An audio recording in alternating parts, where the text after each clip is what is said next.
All right, 6 o'clock, we're all set, Pete. Okay, you ready to go? Ready to go. Okay, the planning board meeting of the town of Colonie is hereby called to order. Today's date is Tuesday, March 23rd, 2021, and it is 6 o'clock PM. With respect, we will now call the roll. I am Peter Studo. I am present. Lou Mayon, Present. Chip Ashworth, Here. Paul Rosano, Here. Susan Milstein, Here. Craig Shamlian, Here. Chief Hyder. Here. Okay, all members are present. The next item on the agenda is the report of the Planning and Economic Development Director, and that is Sean McGuire. Sean? Good evening, thank you. As you know, tonight is expected to be our last night in our remote format. We are returning to Town Hall in April 13th. So this will be the last time we use this, but we'll continue to use our COVID protocols for distancing when we get back to live in-person meetings next month. But for tonight, we'll continue with our remote format. That means that anybody who has a comment to make to the board has been invited to register for this meeting. Otherwise, the meeting is streaming live on YouTube for those who just want to observe it only. We just ask that those members of the public just wait for the chair to call on them, and we'll control any muting or unmuting as necessary.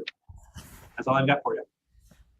Okay, there are a number of items on the agenda, so we will go right into the regular business.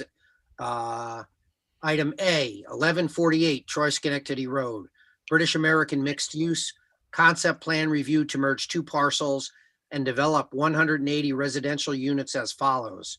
3 4-story apartment buildings with 1 level of parking and a total of 70 apartments. 6 2-story apartment buildings with a total of 68 apartments, and 12 1-story buildings ranging from 2 to 4 cottages for a total of 42 cottage. A 1-story clubhouse is also proposed for use by project residents, and the site is zoned CO, which is commercial office. Do we have an introduction by the department? Sure, I'll start this out for you here. We're bringing this project back to the board for an update due to a change in layout and orientation of the roadways. As this project has advanced, they've done some additional work in the field, verified some conditions, and as a result, have had to make some adjustments to the initial plan that was presented to you. They're also looking to start clearing about 2 1/4 acres of trees in anticipation of a final planning board approval. This is coming to you ahead of time because, as you know, Chapter 177 of the town code addresses trees and gives the planning board the opportunity to provide consent to any clearing of those. The applicants consulted with New York State DEC about cutting the trees, but the plan is not to remove those trees until a full grading permit is filed. No stumps will be removed, and they've also prepared a plan should the project not proceed forward to restore any of the areas cleared. So what you'll have before you tonight, if you'd agree to it, is to consider consent under Chapter 177, but at the same time making a determination under seeker.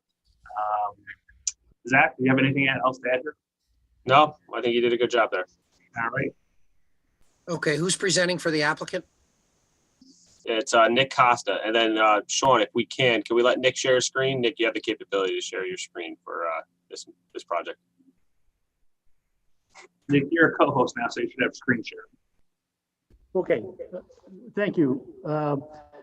I'm Nick Costa. I'm with Advanced Engineering and Surveying, and we prepared the documents that are being presented to the board tonight. And along with me is Jack Fadigan, who's one of the owners, although he appears up on the screen as Nicholas Costa. He will be he is here to answer any questions that the board may have. But as Sean said, we've gotten into the detailed design of the project, and we did some locations of trees.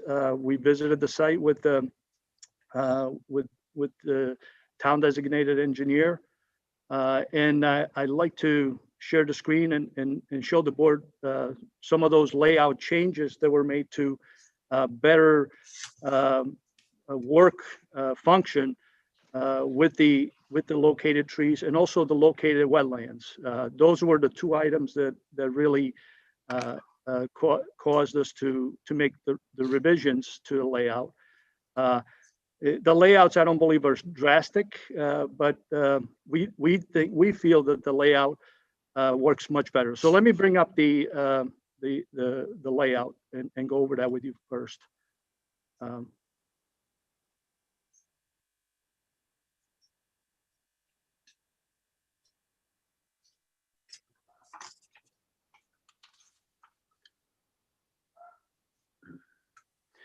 So this is the aerial layout that encompasses, everybody can see this? No. We're seeing your list of files. Okay, let me go back.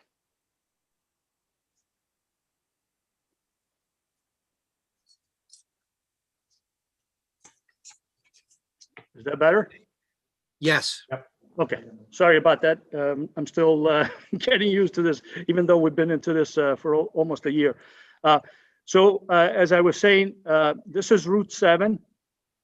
This right here is the parcel that Mr. Fadigan and Chris Connors own, and which is, we've been referring to it as Pepper Woods.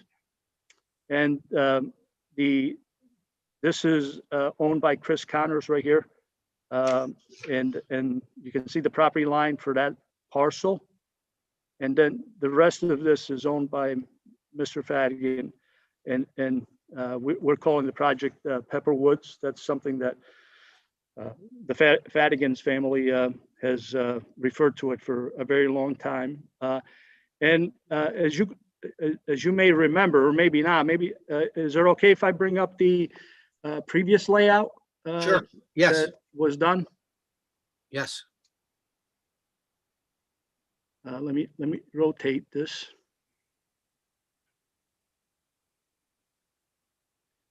You can see that there was an entrance at this location here, and then there was a location at right here.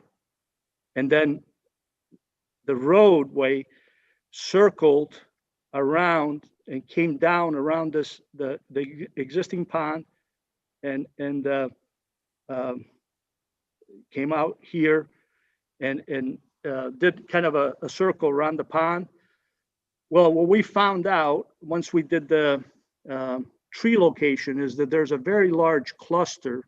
And let me bring up the site plan because the site plan is a little more expanded view. So what we found out is that there's a very large cluster here of maples and oaks, with some of them being anywhere from 24 inch in diameter to 48 inches in diameter. So we kind of instead of coming around and going through this area and clearing all that grove of oaks and maples, we didn't make that connection, that circle. So that made our layout change, and this access road is fairly close to where it was originally. I think it was somewhere in here, but this access road has moved from being in this area right here where my pointer is. I hope everybody can see my pointer, to being here. And again, one of the reasons why we moved it is that the British American Boulevard is going up in grade, and you can see that by these contours, these lines right here. It's going up, and when it gets here, it's quite a bit higher than the existing land here in this area, and this is all wetlands. These are wetlands, and it would result in us having to fill more wetlands in here than if we crossed it at this location. And at this location, we already had that location as an access point because this driveway, you can see, everybody can see the driveway here. So we just moved the building to allow us to get across the wetlands and then come in and we rearranged these two-story apartment buildings. We rearranged them as you can see in this revised layout. So that is the biggest change on the drawing, is the relocation of that driveway, really the elimination of that driveway, because it didn't function all that great with this with these wetlands, because the grade here was so high that it was causing us to have to fill quite a bit of these wetlands, where we're now going through here, and this is a narrow location for us to fill and get out to British American Boulevard. And then the other large change was the elimination of the road to come out to here, so that we could salvage the clusters of oaks and maples. And we also moved some other areas around. So these symbols that you see, these darker symbols, are field located specimens, tree specimens that are large. And we try to work around so that we wouldn't cut down those larger specimens. So that was the reason for doing the revision to this. Obviously, when we were doing sketch plan and concept, we didn't have some of this information, and once we got into the detailed design is really where we had the information, and we try to avoid or as much any conflict as much as we could. So that's the changes to the plan. If there are any questions with regards to that, I'd be more than happy to take those on, and then or I can move into the discussion for the tree cutting that the applicant is requesting. Why don't you get that aspect over, and then Okay. we'll Sure. So in at these two locations where the 39 unit buildings are, right here where my pointer is, the proposed project plans on doing these two buildings as phase one, which would be the initial construction phasing. And we did receive the review comments from the town designated engineer, Barnum Judas, Chuck Voss, which I think is on with us, and he can confirm that. And they reviewed the preliminary final submittal. We will be addressing that preliminary final review submittal, and we'll be resubmitting. We're hoping that we get to resubmit sometimes in April, and then they'll review it.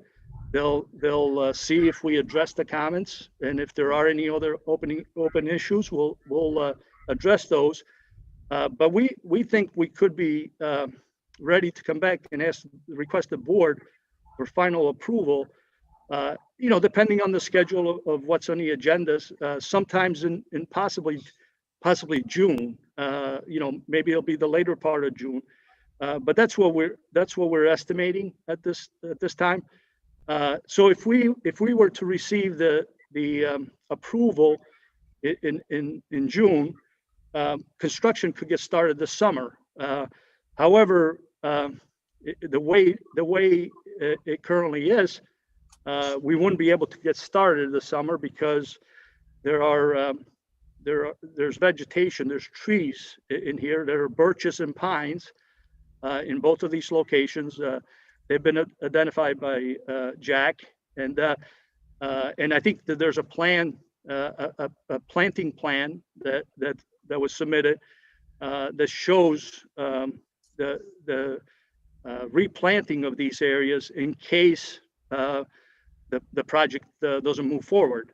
However, the idea is that we would want to get these these trees cut, not cleared but cut in the next week or so, because there is a deadline of April 1st to October 31st for that the Corps of Engineer has in place because of the bat nesting season, breeding season that happens. We would be, if we were to get an approval in June, we wouldn't be able to get started with the site work until November. So that's why the request, the hardship is to request this to be allowed to do the tree cutting. We did check this tree cutting with the New York State DEC, and as long as we don't do any grubbing, where we would be taking out the roots, the tree cutting operation, which is felling of trees, is allowed. So again, if there are any questions, I'd be more than happy to answer those. And again, Jack is also here with me tonight, and he's available for any questions that may come up. Okay, thank you. We're going to take comment from our town designated engineer, Barton and LaJudas. Chuck Voss is here for them. They represent the planning board. And I just want to clarify, where are we procedurally on this? Have we voted on concept once, concept Yes. acceptance? Yes. So we're modifying the concept acceptance. Is that? Well, we're not requesting a modification. At least, from the applicant side, we don't see the need for that. Okay. I think the concept acceptance does allow for some flexibility in modifying as the design moves forward. So Right. we just wanted to update the board with regards to concept, but you voted on concept back on the 24th of July, I believe it was. Okay. And Sean had also mentioned environmental review. Is that something we're proposing for tonight? I don't know if Sean's. Yeah, I was muted, sorry.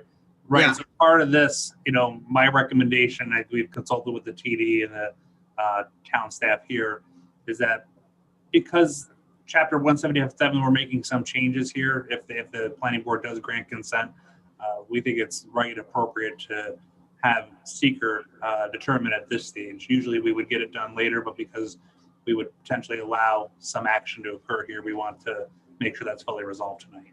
Okay, thank you. Now we'll turn it over to our town designated engineer, Chuck Voss, on behalf of Barton and LaJudas. Chuck, could you give us your comment? Sure, Peter. Thank you. Good evening. As Nick said in his presentation, the site changes are not that substantial in terms of the overall concept. Everything basically stays the same in terms of density, number of units, that kind of thing. Really, it's just more of a layout change, as Nick said, to accommodate a couple of things. And certainly, we walked the site with Nick last year, where we actually did a visual survey of our own to look at, the substantial amount of, large specimen trees on the site. And it's a beautiful site, certainly interior, once you get into the site and start looking around. So we were certainly pleased to see Nick and Jack Fadigan kind of take a different approach to the initial layout and avoid some of those areas. And as Nick mentioned, there's the area just, to the northwest of the pond, which had several large trees, very impressive, beautiful trees there. So we're pleased to see that they're not going to be removing or disturbing those trees for the most part. And then also certainly down where the potential two new driveways, I call them new, but they're just basically realigned driveways. There are some additional trees in there as well that Nick was preserving. So from that standpoint, we're certainly pleased to see, this minor change. In addition, the access points we think are make a little bit more sense. Certainly the southern access point onto British American Boulevard, shifting that further to the north, as Nick described earlier, certainly makes a lot of sense to fill in, the original location where Nick's cursor is would have just, created havoc down in that wetland area there and really created a lot of disturbance that we felt wasn't necessary. So we're pleased to see that altercation. In terms of really the question before the board tonight, which is, allowing the applicant to proceed with tree cutting on the two locations where the two larger apartment buildings are going, we certainly concur with the idea of allowing that before the April 1st deadline, preventing tree removal. And that's really to protect the migrating bats as they come out of their winter hibernacula. As everybody knows, most of Colonie and certainly most of the capital region is designated, eastern brown bat and longnose bat habitat. So the DEC and the Army Corps are certainly very careful to kind of limit tree cutting during those specific periods of the year. The applicant certainly has expressed to us and the planning staff their desire to move forward with the project, even to the point of offering a replanting plan, if you will, for these two sites that they provided to the planning office in the event that, some unforeseen situation prevents them from moving forward. They would, fully replant those two sites. So really what they're looking for tonight is approval to remove the trees on those two locations, nowhere else on the site, just those two locations. As Nick said, they will not be in there with heavy equipment to pull stumps or grade or anything like that at this point. They're just seeking permission to drop those trees so that they don't interfere with any of the bats coming out of their winter hibernacula, beginning in another probably 2 weeks. So, and also as Sean mentioned too, there's the seeker aspect. The project has advanced quite substantially since we saw it at concept in terms of their engineering. They have submitted a first preliminary site plan application and package, which is very extensive. We're going through that now. We expect to complete our comments relatively soon on that. And based on that initial review of that application, as well as discussions with the planning office, we feel that seeker certainly could be settled at this point. We don't see really any major influencing factors that would prevent the board from making a negative declaration this evening in terms of seeker. I will point out, and we can certainly talk about it as the board moves forward with this, the action is a type 1 action. It was classified that way early on.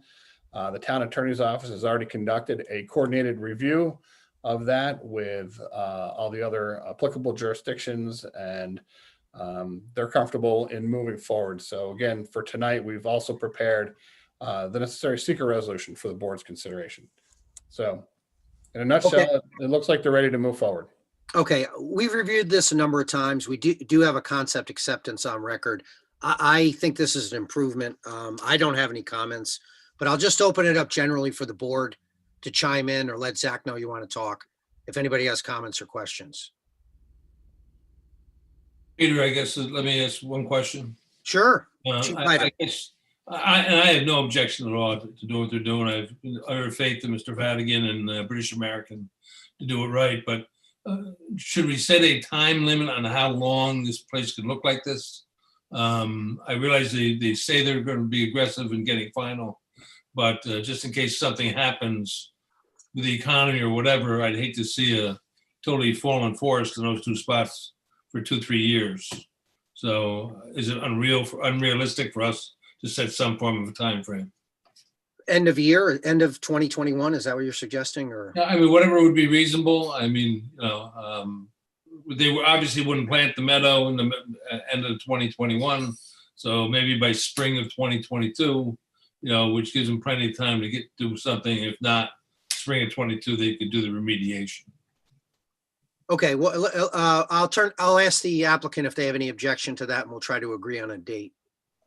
No, Chairman, I've consulted with Jack Fadigan, and that's in line with our thinking too. Is that if we don't start at those particular two locations by the spring of, well, if we don't start by the fall, in the spring, we'll be doing the replanting that is shown on the planting plan that Mr. Fadigan prepared. Okay, so you have no objection to March 31st No. of 2022? March 31st is a little early for planting, right, Jack? That would be a little early. I think if we could stretch it out to perhaps the 1st of June, that would give us some time. Some Okay, time for June- the plantings. Yeah, Okay, we'll put that on the record and then the board can discuss it. June 1 of 2022. okay, thank you. Okay, anybody else on the board like to make a comment or question? Yeah, Peter, I have one Craig. question, one question and one comment. Have we ever done something like this before? I don't recall us ever doing it. And are we setting a precedent that we're not going to be comfortable with going forward? That's my question. And then my comment is, personally, and I certainly appreciate saving the trees, but I actually like the other layout better. This is more or less a straight, with minor curving, a straight road. I look at it and I think a 1970s kind of layout. And what you had before actually took one of the best features of this property is the big pond. And now the pond is largely, and I see the walking trails, but the pond is more or less an afterthought on this property now. And the layout of the buildings was, I think, a more aesthetically pleasing look than just a long line of buildings. I mean, that's my comment. Well, on the precedent thing, I know the department has thought hard about this and they recognize that. So I'll ask Sean and Zach or whoever from the department want to address that. And then we'll open up for discussion about your issue about the layout. Yeah, and I'll ask, Chuck to chime in too as the TDE.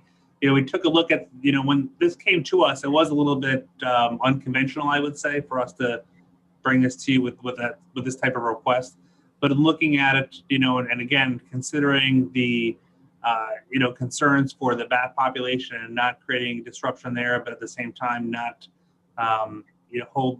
adding additional delays, into this project, we felt that your charge under Chapter 177 of the town code regarding trees was the sufficient way to handle it, and not through any conditional approval on the site plan itself, but to allow them to act with your consent under 177 if you would grant it. Yeah. I'm sorry. Go ahead. Go ahead, Craig. I'm sorry. Actually, go ahead, Chuck. Yeah, no, I was just going to concur with what Sean said. It's not uncommon. Certainly, you guys haven't seen it necessarily quite a bit because most of your projects you're seeing now are really kind of redevelopment projects here and there. But it's not uncommon in other communities to, certainly grant, not calling it a waiver, but more of an ability to kind of pre-work a site in lieu of the, DEC and the Army Corps requirements for protecting certain, bat, vernacular, not bat vernacular, but bat habitat. Thank you, Sean. So it's certainly, not necessarily precedent setting, because I don't know if you'll see too many other sites like this in town with the same kind of criteria. In addition, we've got a comfort level that the site has been significantly engineered so that it will certainly work. We don't see any fatal flaws in their design process to date that would certainly cause a major shift in, potentially where those buildings might go. So we have a comfort level, certainly at this point, in allowing, that minor tree removal in those just two locations to suit this, and especially with a mitigation plan in place, I think you're well protected there. Okay, is there any way to, is that satisfy you, Craig, so far? Yeah, I'm not necessarily opposed to it. I do agree with Chief that there should be a date, and then I guess the kind of the corollary to that, and again, this is more, I mean, we all know Fadigan's nursery. It's been in the town forever. But I am concerned that something like this is going to come along again, and that applicant may not have the history in the town that Mr. Fadigan does. So I guess the kind of an extension of what Chief was suggesting is should there some type of bond be put in place to ensure again, it's not so much about Mr. Fadigan, it's what may happen later on. If we don't require a bond here, how do we require a bond a year from now when it's somebody else that doesn't have the history in the town? So that's it. Peter?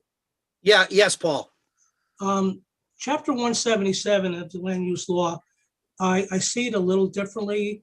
I believe it's put in there to give a planning board the discretion to move on something like this.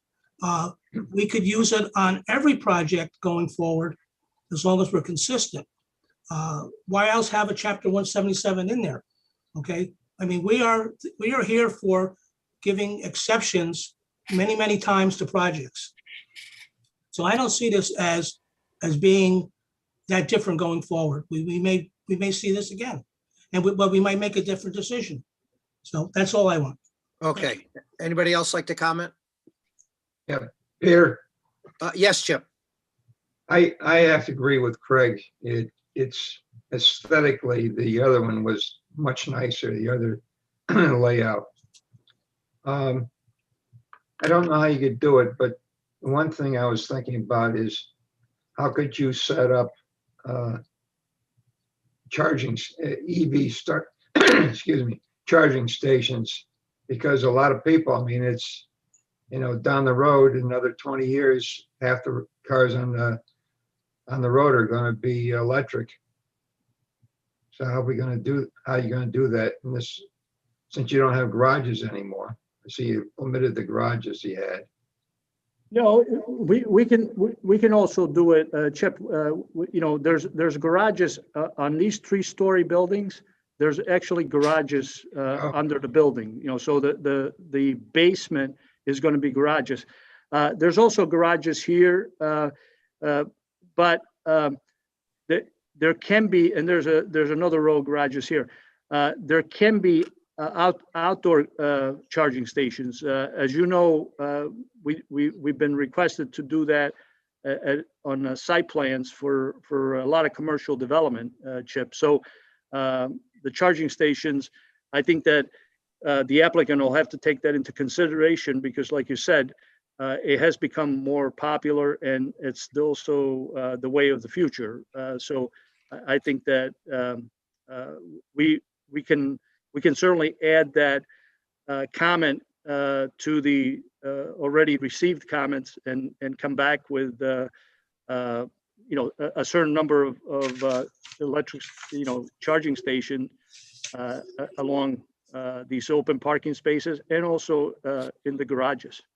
Hey, Nick, you're already showing them on the plan I'm looking at. Okay, well, there we go. I make a couple of comments. Jack Fadigan would like to make a few comments. So Sure. Couple reasons that we are excited about this particular layout would be, we had 3 buildings in the original project, and now we're down to 2. So what that means is that this whole area between the roads, the entry roads, is all kept in existing trees. Also, this whole area at the upper end is also being left pristine, with some pretty good sized areas there that will continue to stay the way they are. So there's more trees and more space being left undeveloped than there was before. And of course, with 2 buildings instead of 3 and underground parking, we managed to pretty much not change the amount of trees that we have to remove. The other thing that's sort of interesting is that on phase 2, Nick, can you move that up a little bit?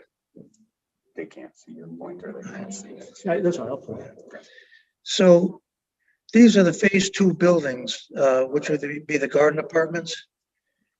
And across the street from those buildings, we're going to build a village green, which I'm kind of excited about, so that all those buildings are facing into the village green. And that would be a congregating space for people who live in those buildings. So we're excited about that particular part of the design. The rest of the cottages are not too much different than they were before. They're all along the 320 contour line, which is, and so they're pretty much where they were before. And again, the trees will be left between the cottages and the ponds. But what we are planning on doing is, and have been working on over the years, is trimming up the bottom branches on the trees that are on that hillside, on both sides of the pond.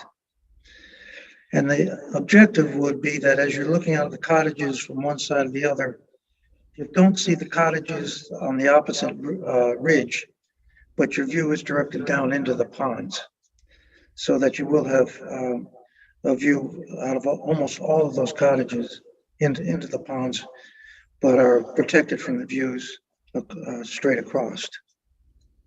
So we have put quite a bit of thought into that, and I would have been heartbroken if we had to take down those big oak trees that are adjacent to the pond on the north side. Okay, thank you. Is there any way we can show the before and after side by side? The prior site plan with this? If not, everybody's got a pretty good image of this. Because can we look at the prior design? Sure. Side by side would be ideal, I think. I can't do that, Okay. Chairman. Pete, I'm working on that right now. Hold on. Oh, thanks, Zach.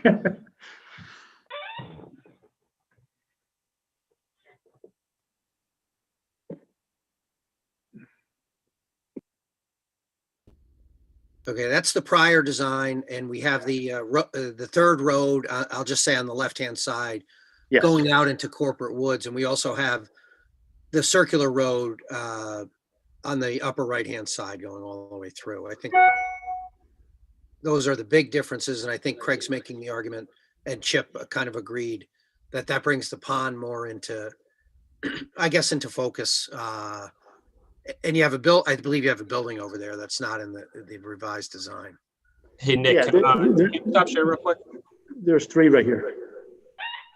And just to, it's not just that it brings the pond into more into play, but the road itself is not quite as straight. It's broken up. It's not just kind of a long run of cottages or apartments, whatever, I mean, it doesn't matter what the structure would be. It's just not a straight road. Right. Okay, does anybody else have, Sean, are you still trying, or Zach, are you still I trying? have it. Nick, if you can stop your screen share, I can try it. Let's do this. Can you guys see both options?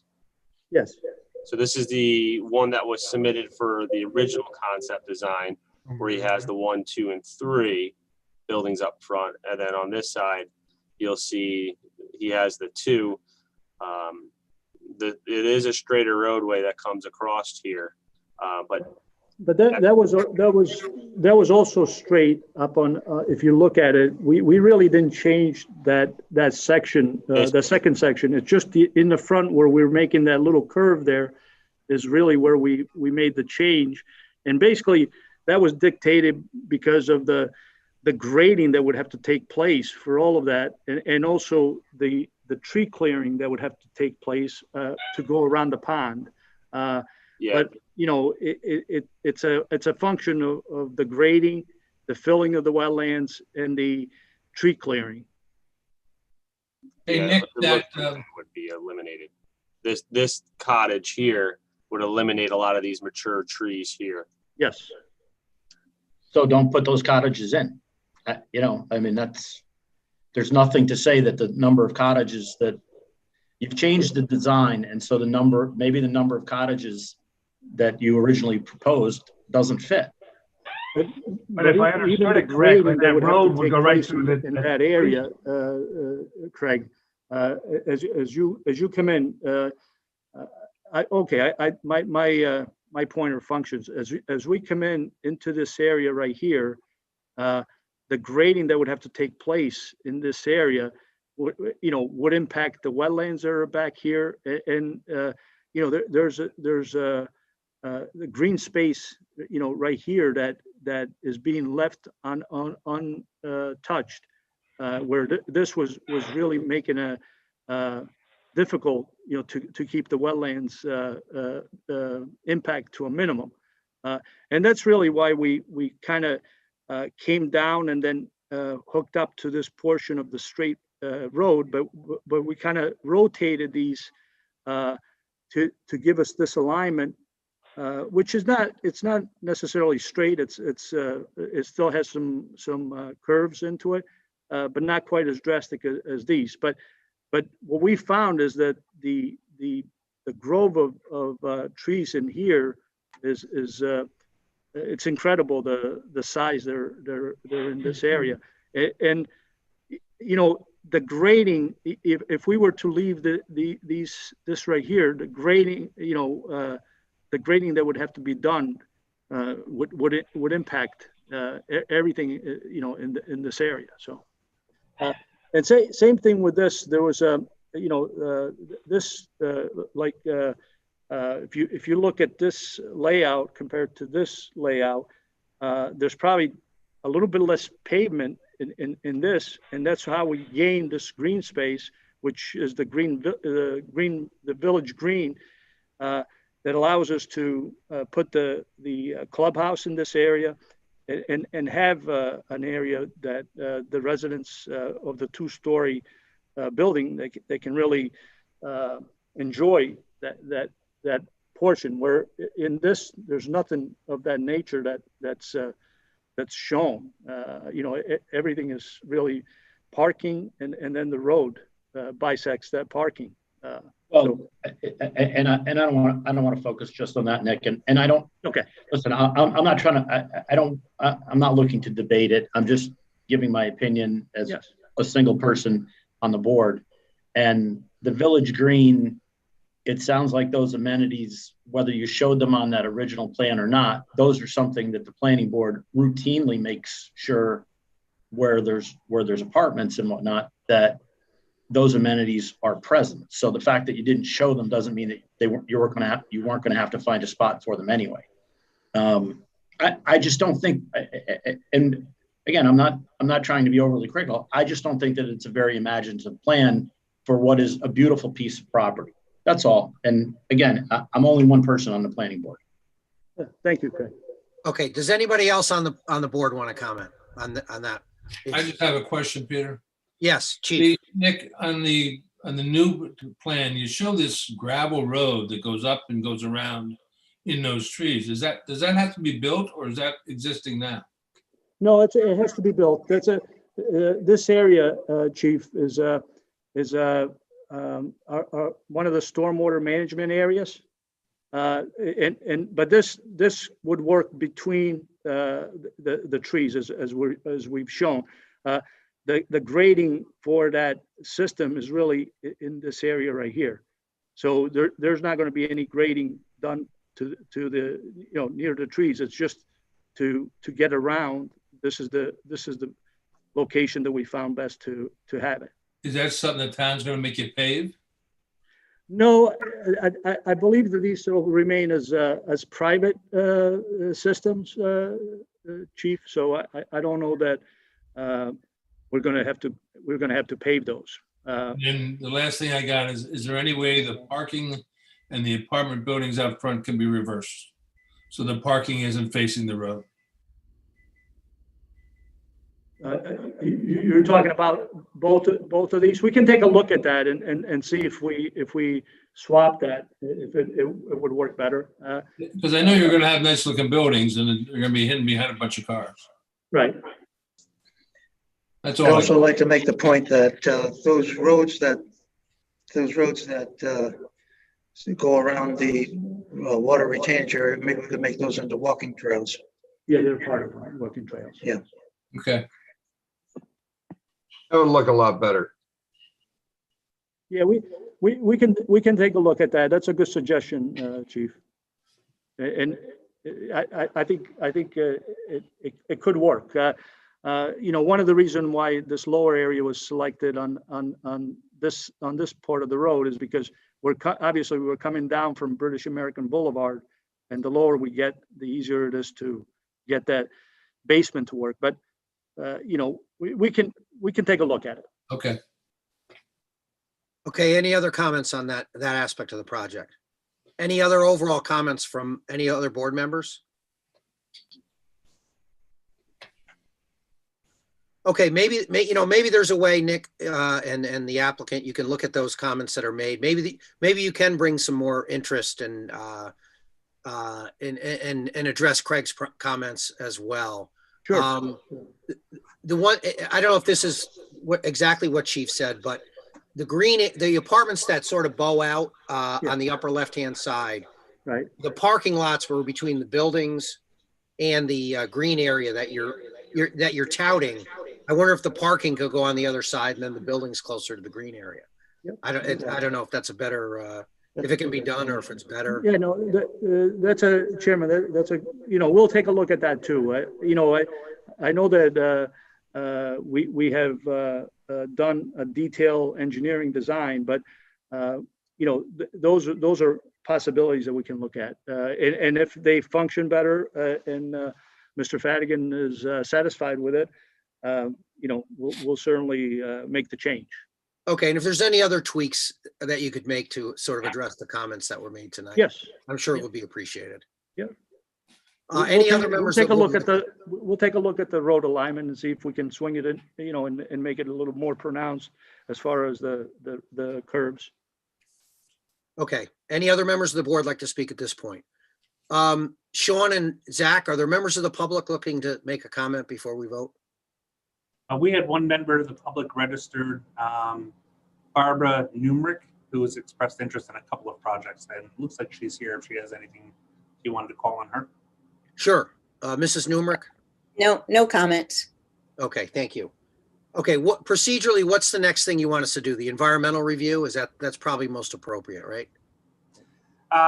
Yeah, we can either do those, and then maybe I'll defer to Kathleen as counsel, whether we could, I have one resolution prepared that has the findings and the secret determination in it, or you want to handle those separately? Sorry, I was muted. I think you can do them together, Sean. Okay.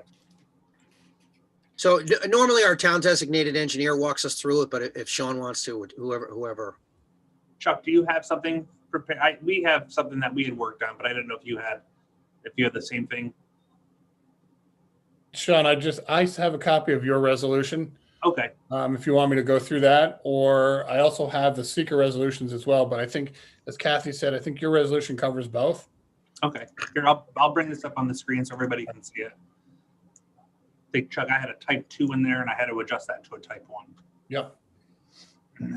So on your screen, you should see the proposed resolution with the whereas statements and then the resolved actions here. Okay, can you read the title and then now therefore be it resolved? Yep. Resolution regarding certain actions at 1148 Troy Schenectady Road. Now therefore be it resolved that the board hereby finds that the extent of the consent under Chapter 177 of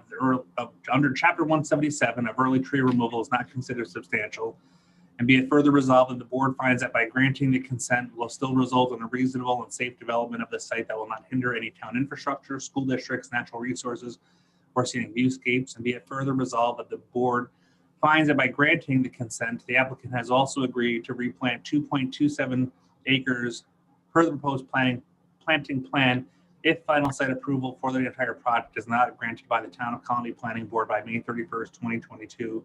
And be it further resolved that the Planning and Economic Development Department will put the application on notice of violation if any related grading or removing of trees offsite occurs prior to final plan approval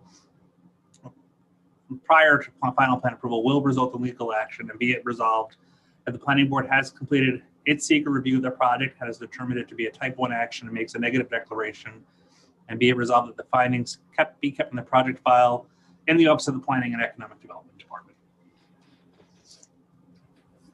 Okay, any questions or comments on that resolution? I have a couple comments. Number one, I think we need to somehow identify the 2.27 acres acres of trees that are going to be removed, so everyone is clear on that. And then the other part is that if the trees need to be replanted, then it has to be in accordance.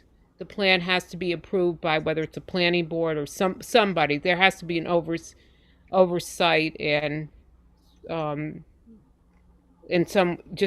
know exactly that there's an agreement on what the planting is, unless we already know what it is. So it was part of the packet. I have it, if you want me to pull up where the area is that they're looking to clear. And then I have Mr. Fadigan's replanting plan here as well. But I think that should be part of the resolution. I think it makes sense to show the board that now. Okay. And I think maybe Sean can make a reference to that in the resolution, both of those items. I'm going to unshare, Zach, if you want to pull that up. Yep. Chairman? Yes. I just have one comment on the resolution. Yes, sir. I think the applicant should be Pepper Woods LLC, not Jack Fadigan personally. Okay, and I'm sure Sean's receiving that comment. Yep. All right, so here is the clearing area that was proposed. You'll see it highlighted in the green section. Okay. And then if it's a JPEG. Hold on, let me try to share this one now. This is the replanting plan. Sorry, this one's not a PDF, so I gotta keep going back and forth. And this one right here is the replanting plan. I don't know if Jack or Nick want to kind of explain what we're looking to do here. We have some birches, pines, and.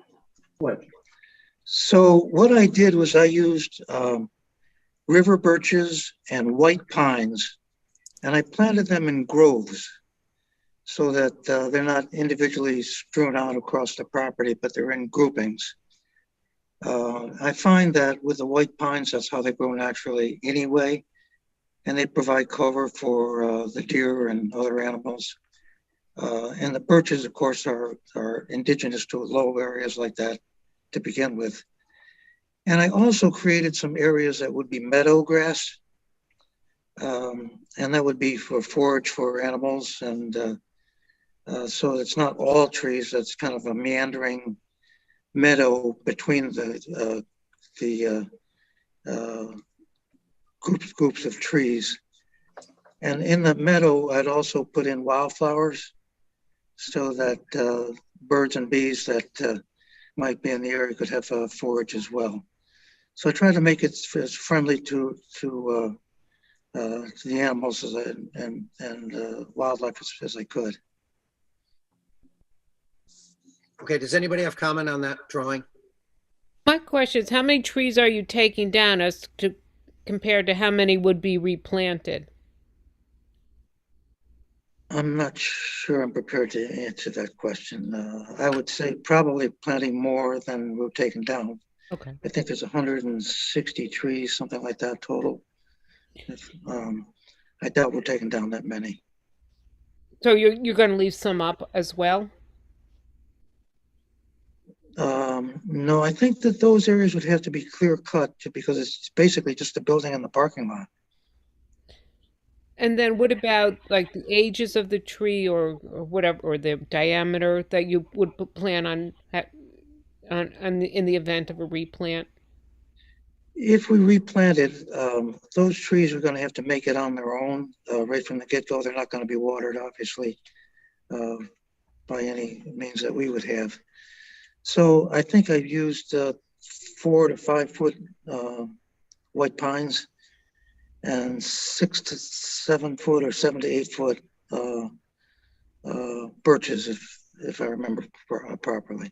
They're not huge, but they're probably more likely to survive if they're just a little bit smaller. And the whole area would be meadow mix to start with, but as the trees grew, they would fill in together and create.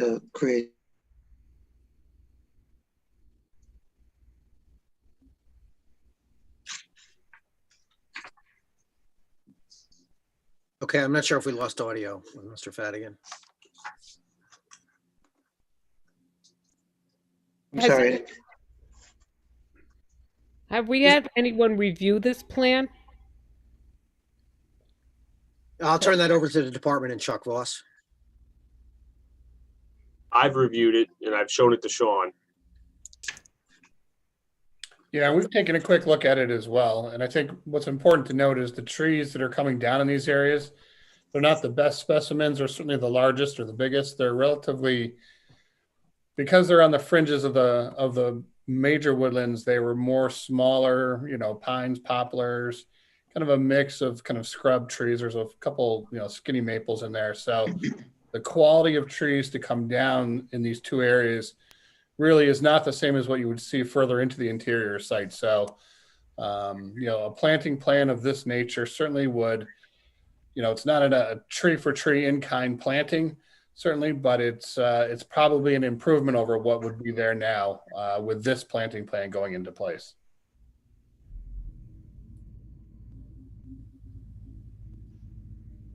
Okay, anything else, Susan?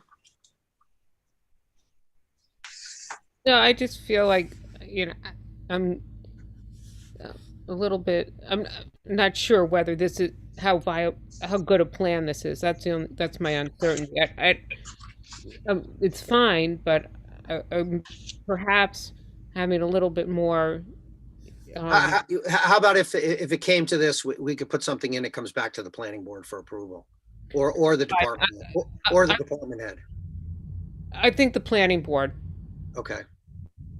Is there any objection to that proposal from the board members? Okay, well, since there's no objection, we'll ask Sean to see if he can put some language in the resolution to help us with that. So I'll stop share, Sean. Thanks. So if I understand it, rather than having this proposed planning plan as being the accepted one, it would come back if this did not move forward? Well, I think the drawing is non-specific, there's a lot, it's kind of general, and there's a lot. I didn't see a list of trees. Did they submit a list of plantings? No, but I think we can derive that from the symbology and the notes on the plan.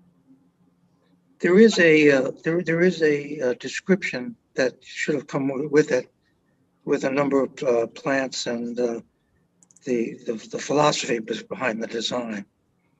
But maybe that didn't make it into the submission. I'm not sure. I mean, my feeling is that we're giving something, and I want something in return to make sure that in the event that this doesn't go through, that there is an adequate and proper replanting, and that I'll think. You see that letter? It does list the number. Can somebody read that paragraph? We would use 2 groups of 12 river birch in each of the 2 locations, a total of 40. Yeah. Yep. So 12 river birch in each of the 2 locations, a total of 48 plants, 34 white pines for a total of 68 plants, and a total number of trees would be 116. White pines would be 3 to 4 feet in height, birches 6 to 7 feet in height. Using smaller plants will make it easier to acclimate to the new surroundings. Nothing, let's see. Spacing between the trees, about 2/3 of the acreage with trees, with about 1/3 left in meadow grasses. That's good enough for me. I don't know about anybody else. That's a lot of trees. Peter, what you can always do is you can say, in accordance with the plan, and designate the plan and the letter from Jack Fadigan dated, but to be re-reviewed by the planning board before any plantings occur. Yeah, and subject to review. Subject to review by the planning board. In revision, if in something along that lines. Okay, it's up to the planning board. I'm happy to leave it to the department head because I think there's enough specificity, but whatever the majority of the planning board wants. I agree with you, Peter. So do I. Okay, let me show you what I've got worked up. All right. Okay. Hopefully, I'll make it a little easier. what I'd like to do is refer to this clearing exhibit here. We'll refer to this as Exhibit A for the purposes of the resolution. This shows the area of clearing to occur. Yes. Yes. We'll refer to this planting plan. I'm getting it back up here. And that this planting plan we're going to refer to as Exhibit B. And we'll refer to this letter as Exhibit C. And this is the resolution. The changes I made is that in the first resolve, that you're giving consent for early tree removal in phase 1 as shown in Exhibit A. It's not considered substantial. And then if you go to the third resolved here, that you're granting consent that the applicant also has agreed to replant 2.27 acres in the proposed planting plan, which is Exhibit B and Exhibit C, if the final approval isn't granted by the town planning board by May 31st of 2022. Can we put the, your title in there as well in that paragraph? sure. Yeah, subject to your final review.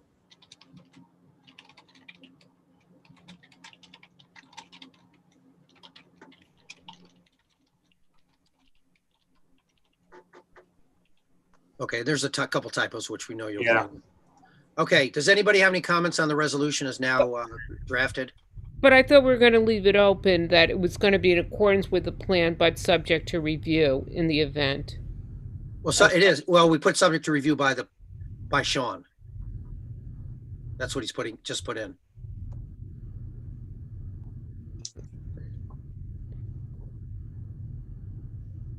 Good with that, Peter. It's not, but it just said, okay. Oh, okay, I see. All right. Any, is that sufficient? That's fine. Okay, is there any other objection or comment? Okay, we have a resolution before us as amended. Do we have a motion? I'll make a motion. Okay, that's Lou. Do we have a second? I'll second it. Chip seconds. Any discussion? All those in favor say aye. Aye. Aye. All those opposed, nay. Hey, Is there a nay? yep. Okay, nay by Mr. Shamlian. Any other nays? Okay, the resolution passes with one negative vote. I'm going to change mine to a nay. Okay. Susan Milstein also votes in the negative. Okay. That's it for this item, right? Staff? Yes. Okay, thank you. We will move on to the next item on the agenda. 606 and 608 Loudon Road Plan Development District. Concept acceptance for development of 26,000 square foot retail restaurant building, 4-story, 85 senior independent living building, and a 3-story, 92 bed senior living building and 414 parking spaces. The site is zone plan district development. We've seen this project in great detail. The planning board voted to recommend the plan district development in its current form to the town board. And correct me if I'm wrong, Sean, the town board adopted the plan district development, correct? Correct. So Plan development districts, yeah. right. So what we're doing is that before you did that, you've really done a concept level review before advancing that over to the town board. But because the zoning wasn't in place, the proper time for concept acceptance is after the PDD is established. So this is more procedural than anything else at this point. I'll ask Monique, Monique, when you're reviewing this, were any changes to the concept from what the board previously reviewed? I don't believe so. The open development area was also approved at this time. Yeah, we made a recommendation for an open development area and the town board approved that as well. Is that what you're saying? Yes. Mhm. Yeah, okay. I don't need a detailed review of this project since we have reviewed it in detail in its current form. Do any of the board members want to see any aspects of this project right now? Okay. No one is saying that they want to see it. Are there members of the public, Sean, that are looking to speak on this? We did have one person register. I'm just looking to see if she's here, and Mrs. Yes, I am. There is, and who wants to speak? Amy? Yeah. Okay. I do want to go over one aspect of this, which is the public Okay. benefit part. Okay. Before you speak, Amy, Sure. is there somebody here that can put their hand on that and get it onto the record? I've got it in front of me, Pete, if you want me to go through it. Yeah, yes. And Joe, if you have any other comment you think is appropriate, please let us know. Sure. So the public benefit list is as follows. Number one, the applicant shall contribute $500,000 toward the completion of a traffic study of Homestead Drive and the design and installation of pedestrian improvements within the town of Colonie. Number two, the applicant shall fund the completion of a traffic study that evaluates traffic conditions along Homestead Drive and evaluates potential improvements with respect to vehicular sightlines, traffic calming, cut-through traffic, pedestrian safety, and access considerations. This study is valued at approximately $20,000. Number three, following the funding of the traffic study, the design and installation of pedestrian improvements for the remaining funds will be prioritized as follows, with the completion of each segment prioritized for installation before the next until the $500,000 contribution is exhausted. A, design and installation of approximately 600 linear feet of sidewalk along the east side of Loudon Road from Homestead Drive, heading north and terminating at the existing traffic signal for Newton Plaza, together with crosswalk accommodations. This work is valued at approximately $200,000. B, design and installation of approximately 1,100 linear feet of sidewalk along the west side of Loudon Road from Glennon Road heading north to the Fresh Market Plaza. This work is valued at approximately $200,000. C, design and installation of approximately $100,000 worth of sidewalk along Spring Street, limits to be determined during final site plan review. Number four, the value of the traffic study for each, the value for the traffic study and each sidewalk segment will be verified through engineers' proposals, engineers' estimates, and contractors' bids for the work. The design for any sidewalk segments funded as part of the $500,000 contribution shall be included in the final site plans for the project and constructed simultaneously with development of the project site. Number five, restaurants within the retail building shall be limited to no more than 3 full-service restaurants with a combined square footage of no greater than 8,000 square feet and 340 seats, including 240 inside year-round and 100 outdoor seasonal seats, with up to 10% variation between these indoor and outdoor seating counts.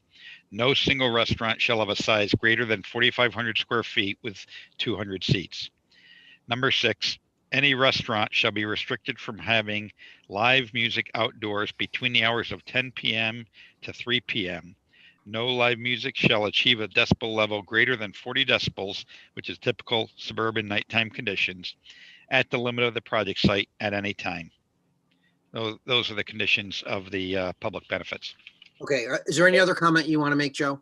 I just wanted to make mention on the, one of the requirements for concept site plan applications is the elevations of the buildings, which they have been included in the application materials, and they are consistent with what was previously submitted.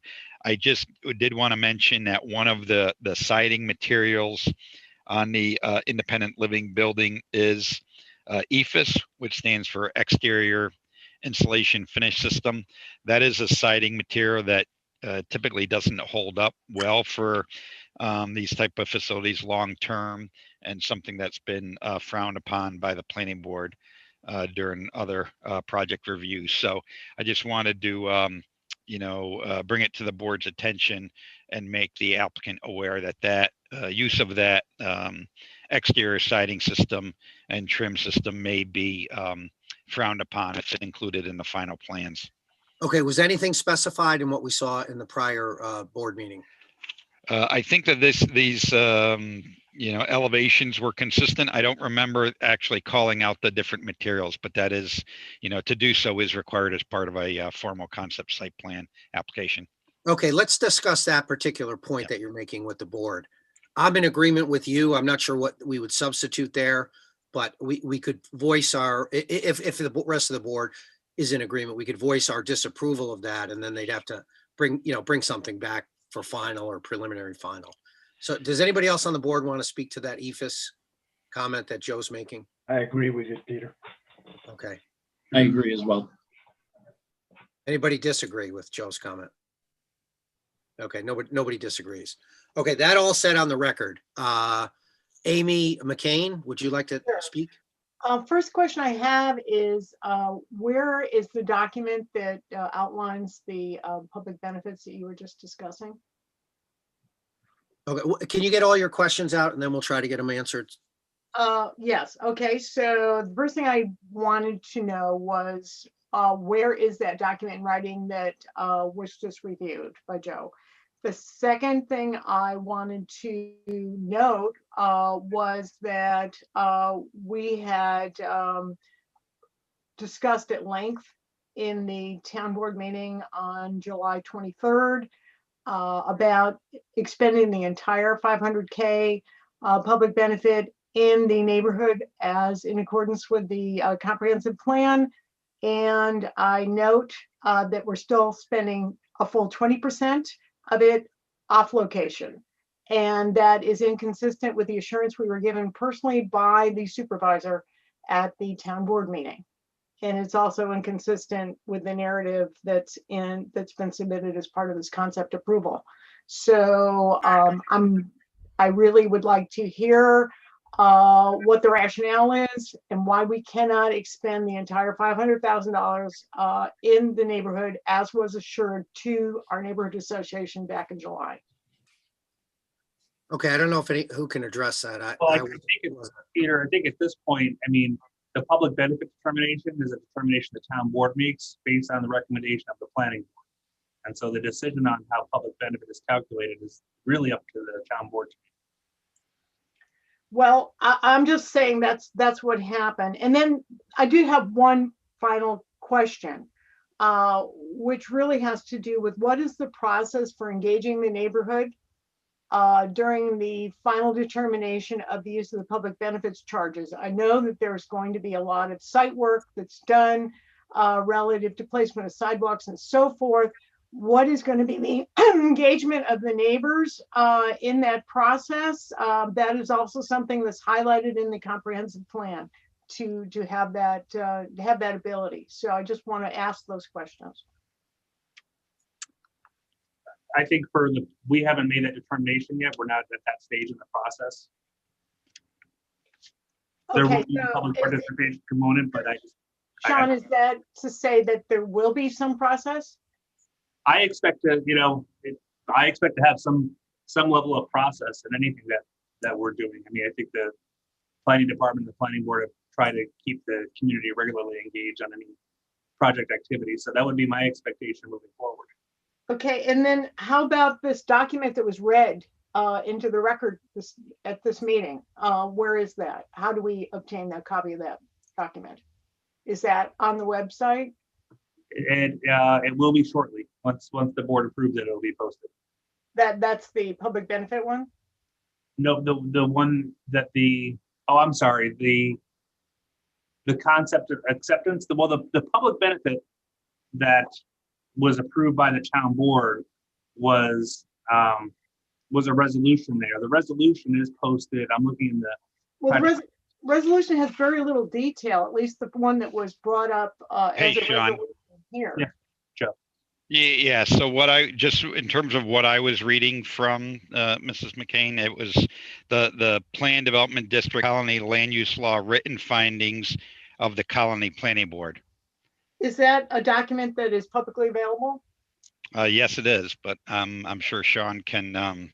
Is that something, Sean, that we could obtain a copy of? I will have it. You'll have it in the on the website in the next couple of minutes. Okay, great. Yeah, because I didn't see it. I might have missed it. There were a lot of documents in the zip file, but I didn't see that. So yeah, those were the findings that were adopted by the planning board when they completed their recommendation regarding the PDD consideration by the town board. Yeah. Do we have any and I know that this has been a conversation, but do we have any recourse on the 20% that's being spent off location? Is there a process for that? We're asking about that. But Sean, if I can make a comment, the final determination on the public benefit is the purview of the town board. And I Okay. am having trouble accessing the Dropbox right now. So I'm not sure if the resolution of the town board is in there. And that's really what should prescribe what the public benefit is. Because they could have disagreed with us and our resolution was only advisory. So I'm not sure what official action the town board took. Is Yeah, that in the the package? I'm having trouble. Resolution accessing. 279, which was in the zip file, is simply the resolution adopting the rezone without the detail. All right, I'm gonna add that detail in there right now. What they did is, when the town board passed this, they added the written findings of the planning board as As an attachment. additional evidence. Yeah, okay. Because there was a lot of back and forth there, and we never did see a posting, the final one. Okay, I'm accessing it now. I'm getting it now. Okay. Okay,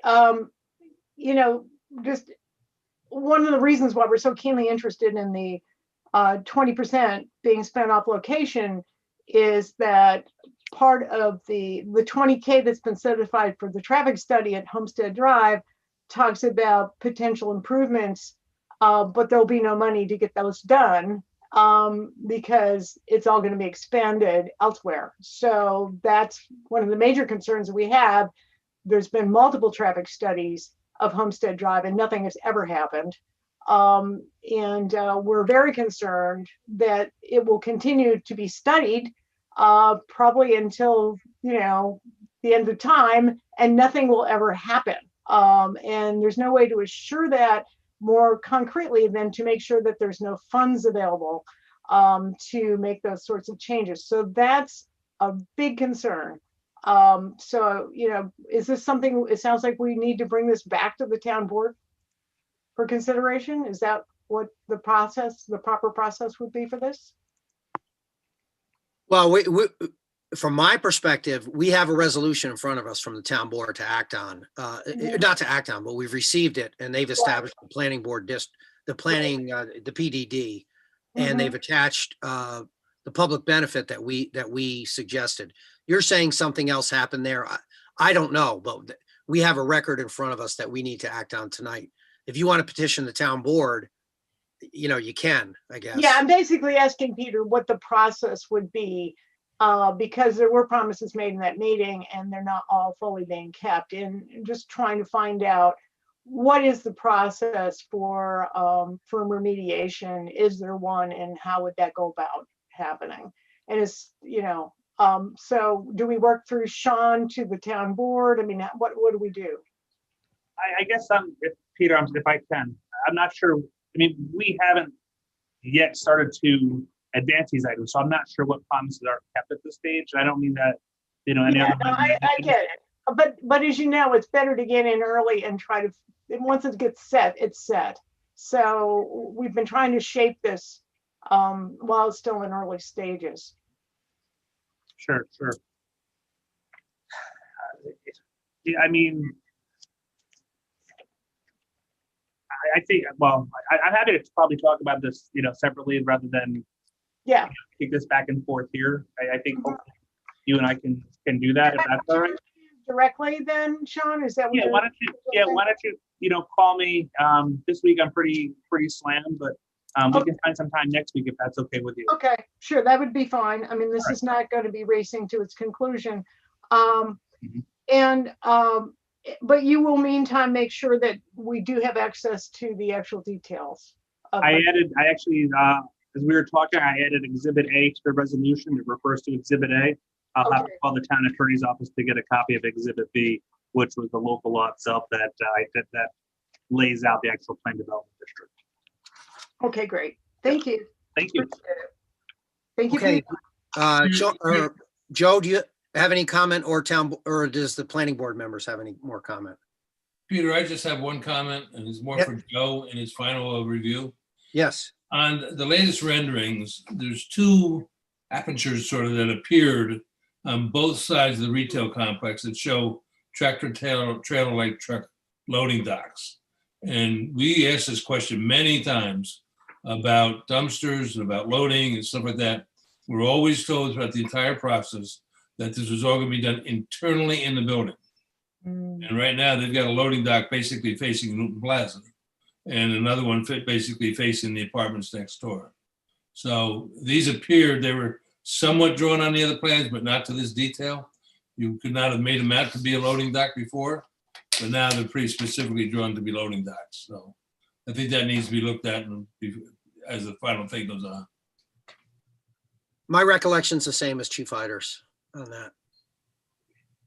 Chief, I'm not seeing where it is on the plan. I'm not saying it's not there. I'm just not able to pick up the location. It's right off the two ends of the retail plaza. I'll show you. We got visual effects here. You're gonna hold it up? Hold it up. It's right there. Higher, Chief. Higher, Chief. Higher. There you go. That looks like a truck. Yeah, it is a truck, but the way I saw it was backed into a bay. Yeah. There's one on each side.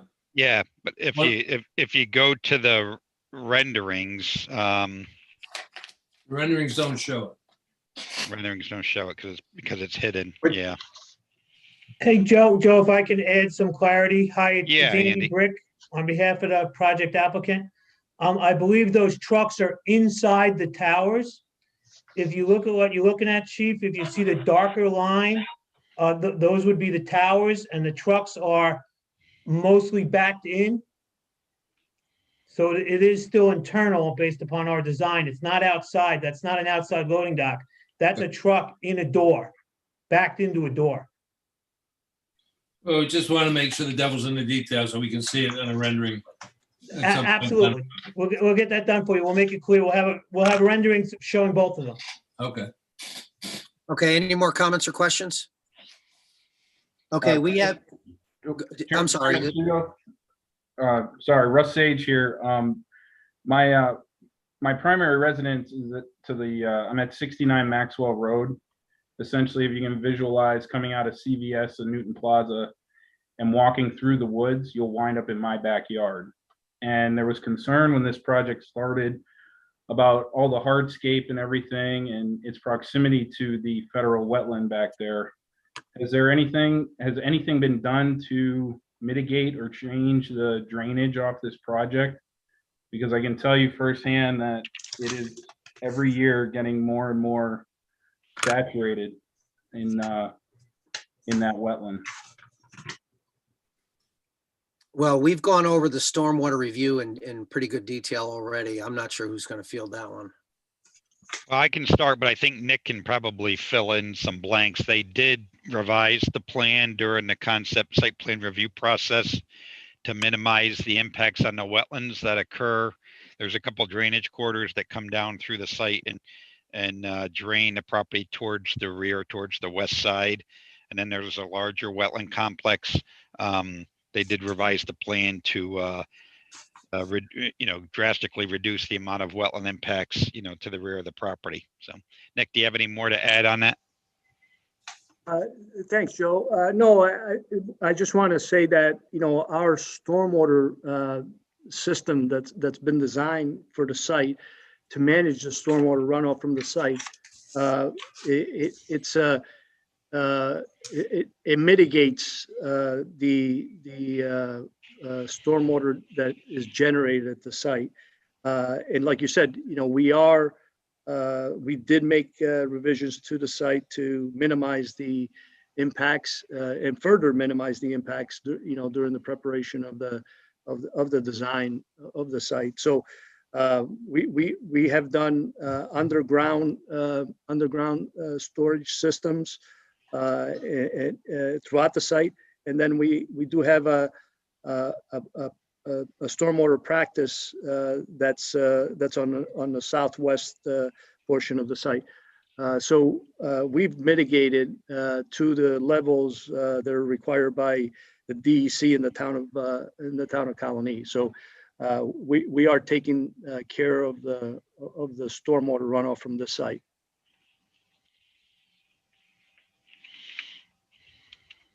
Okay, thank you. Thank you, Mr. Sage. Okay, any other comments from board members? Yeah, Nick, since we have the underground garage, could you put EV charging stations down there also? Yep. We'll discuss that with the architect and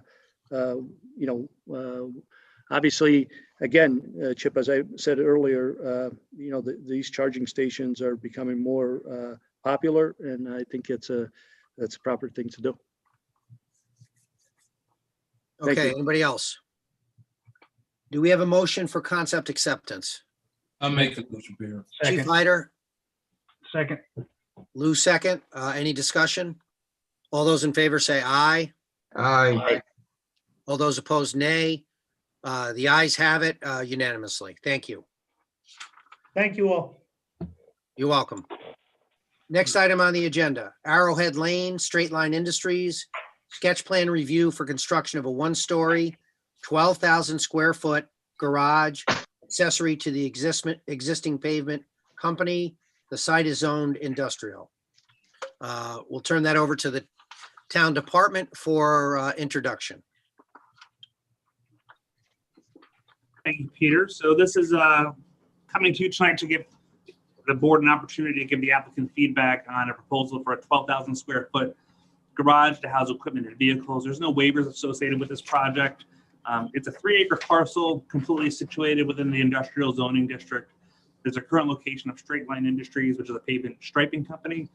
Their proposals for a new accessory one-story, 12,000 square foot garage, 50 feet by 240 feet, intended to store existing equipment and vehicles that are currently being kept outdoors. As I mentioned before, there's no waivers associated with the proposal. Throughout the phases of the plan review, just ask that or note to give special attention to its view from Arrowhead Lane, as well as any new drainage commands that's needed. So again, an opportunity for you to provide feedback so the applicant can move forward with concept. Okay, is the applicant going to make a presentation? Yes, my name is Brett Steenberg. I'm the engineer for the applicant. I can, if you want, I can share my screen. Yep, 1 second. There you go.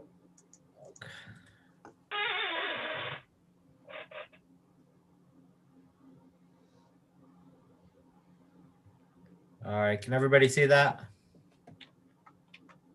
I can see it. Yep. It's a relatively simple project. The Straight Line Industries currently has all of their vehicles parked along this edge of the parking lot, and their desire is to get them indoors, make the site look a little better, security reasons, that type of those type of matters. So they wanted to they're proposing a 12,000 square foot garage. We've gone through over the past year, we actually went through a boundary line adjustment to move this boundary line to the east to allow this garage to fit a little more appropriately, so we didn't have to ask for setbacks with the front line along Arrowhead Lane or the rear yard along One Mustang Drive. They also own 36 Green Mountain Drive as well, under the same ownership. And we did meet with the DCC a few weeks ago, and I have comments that I need to address. I'm just waiting for some additional survey work from my surveyor before we send in updated plans. Primarily for the planning board, most of the comments revolved around just making sure we manage the stormwater on site. And that we provide some sort of view, basically improve the view to the best of our ability along Arrowhead Lane. Will likely be with the addition of some landscaping along there. The garage itself is a pre-manufactured structure. It's going to be difficult to get something too creative on that short side of the garage that would make it look that would dress up the exterior. So we'll probably end up with some landscaping buffer, probably some evergreen trees along there to help aid in the screening of the end of the structure itself. And we plan on maintaining the existing drainage patterns, small area of additional pavement just to bridge the gap between the existing edge of pavement and the building. And at the end of the day, it's our hopes that the site will look a lot better with being able to get these vehicles, which are currently stored in the exterior inside a garage where they're safely locked up. Okay. This is being reviewed by our CHA, our town designated engineer. Joe Grasso's here. Joe, I know you haven't completed the formal review, but do you have any comments so far? Sure, Pete, thanks. Yeah, our comments are primarily related to the grading and drainage. This site slopes from west to east, so drainage flows down through this proposed building location. There's not that much room between the back of the building and the adjacent property to the east, so we want to make sure that runoff that gets diverted around the building and off the roof of this building is appropriately mitigated before it reaches any downstream property. So, Brett is aware of that. He spoke to it in his comments, and he is, actively pursuing getting additional, survey information so he can make sure he's got a good, tight drainage system design. But we're confident that as he works through the design process, he'll be able to provide us the appropriate details on that. That's all. Okay, and we'll open that up. It's a fairly straightforward project. We'll just open it up to the town board for comments or questions. Anybody? Okay, I don't hear any comments. I don't hear any positive ones, and I don't hear any negative ones, but I think probably the fact that you don't hear negative ones is significant. So thank you for the presentation. We'd like to see sketch plans. I think it makes for a better development project. And if you decide to go forward, we look forward to seeing you at the concept consideration. Great. I appreciate your time this evening, and everybody have a good evening. Thank you. Thank you. Next item on the agenda, 16 Mustang Drive, 6 Fonda Road, and 20 Green Mountain Drive. Sketch plan review for renovation of a manufacturing building on Mustang Drive into a warehouse distribution facility. No change to the building on Green Mountain Drive. Construction of a new employee parking area on the vacant parcel on Fonda Road. This site is zoned industrial. We'll turn it over to the department for introductory remarks. Thanks, Pete. So this project here at 1 Mustang Drive and its associated addresses is being presented by Stantec Consulting. This is Amazon actually coming to the town, looking to establish a new warehouse distribution facility. This is the sort of that final delivery type distribution facility, not a distribution center like Rensselaer County has. So this is the final trip of your package to your front door here. No changes to the building on Green Mountain Drive from an overall programmatic perspective. Obviously, they will need to do some interior renovations and the addition of a small canopy here. They've got the construction of a new employee parking area on a vacant parcel on Fonda Road. It is zone industrial, and CHA is the TD on this project. And with that, if you want to invite the applicant. Sure, that'd be fine. Do we have a relevant drawing to show on the screen? I'll pull that up. Okay, we'll turn it. Who's here for the applicant? Tom Palumbo from Stantec. Okay, hi, Tom. Hi, how are you doing today? Good, thanks. If you'd like, I can share my screen as well, and we can kind of walk through it. There you go, Tom. Okay.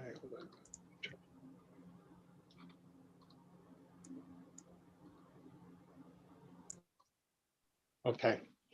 So let me do a quick run through on the existing conditions, and then Michael Kelleher from Amazon is going to talk operations, and then I can kind of follow up with some more details.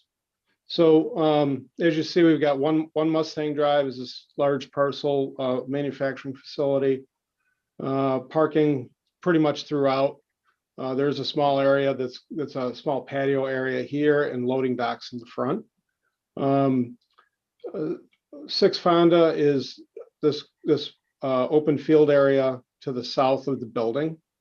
And then 20 Green Mountain Drive is this parking area to the east of the building, which is really a bus maintenance and parking area, bus maintenance garage here. And then there are some loading docks here as well. 116,000 square feet total. We're about 17 acres with all 3 parcels merged together, which was some comments, and that's kind of what the direction we're going to head in. But let me turn it over to Michael. He can talk a little bit about how the site operates, and then we can kind of move into some details from there. Michael. Good evening, all. My name is Michael Kelleher. I am the Entitlements Senior Program Manager for Amazon for the Northeast, so New England and New York. What I want to talk to you basically is give you a brief overview of a day in the life of a delivery station. And as mentioned by town staff, this is what we call the last mile delivery station. So this is where your packages come, get loaded. They come on line hauls during the evening hours, and then leave in the morning on the vans that you see, the blue vans that you see going in and around the town during the morning hours, and then return after hours. We do not start the vans leaving till after the morning rush hour, so that it avoids any kind of peak traffic within the town. And the vans return after 10 hours. So again, after the peak hours in the evening. So again, to start off with, there will be approximately 10 to 12 line hauls arriving on site every evening. They will load with this red showing us, which we're being highlighted right now.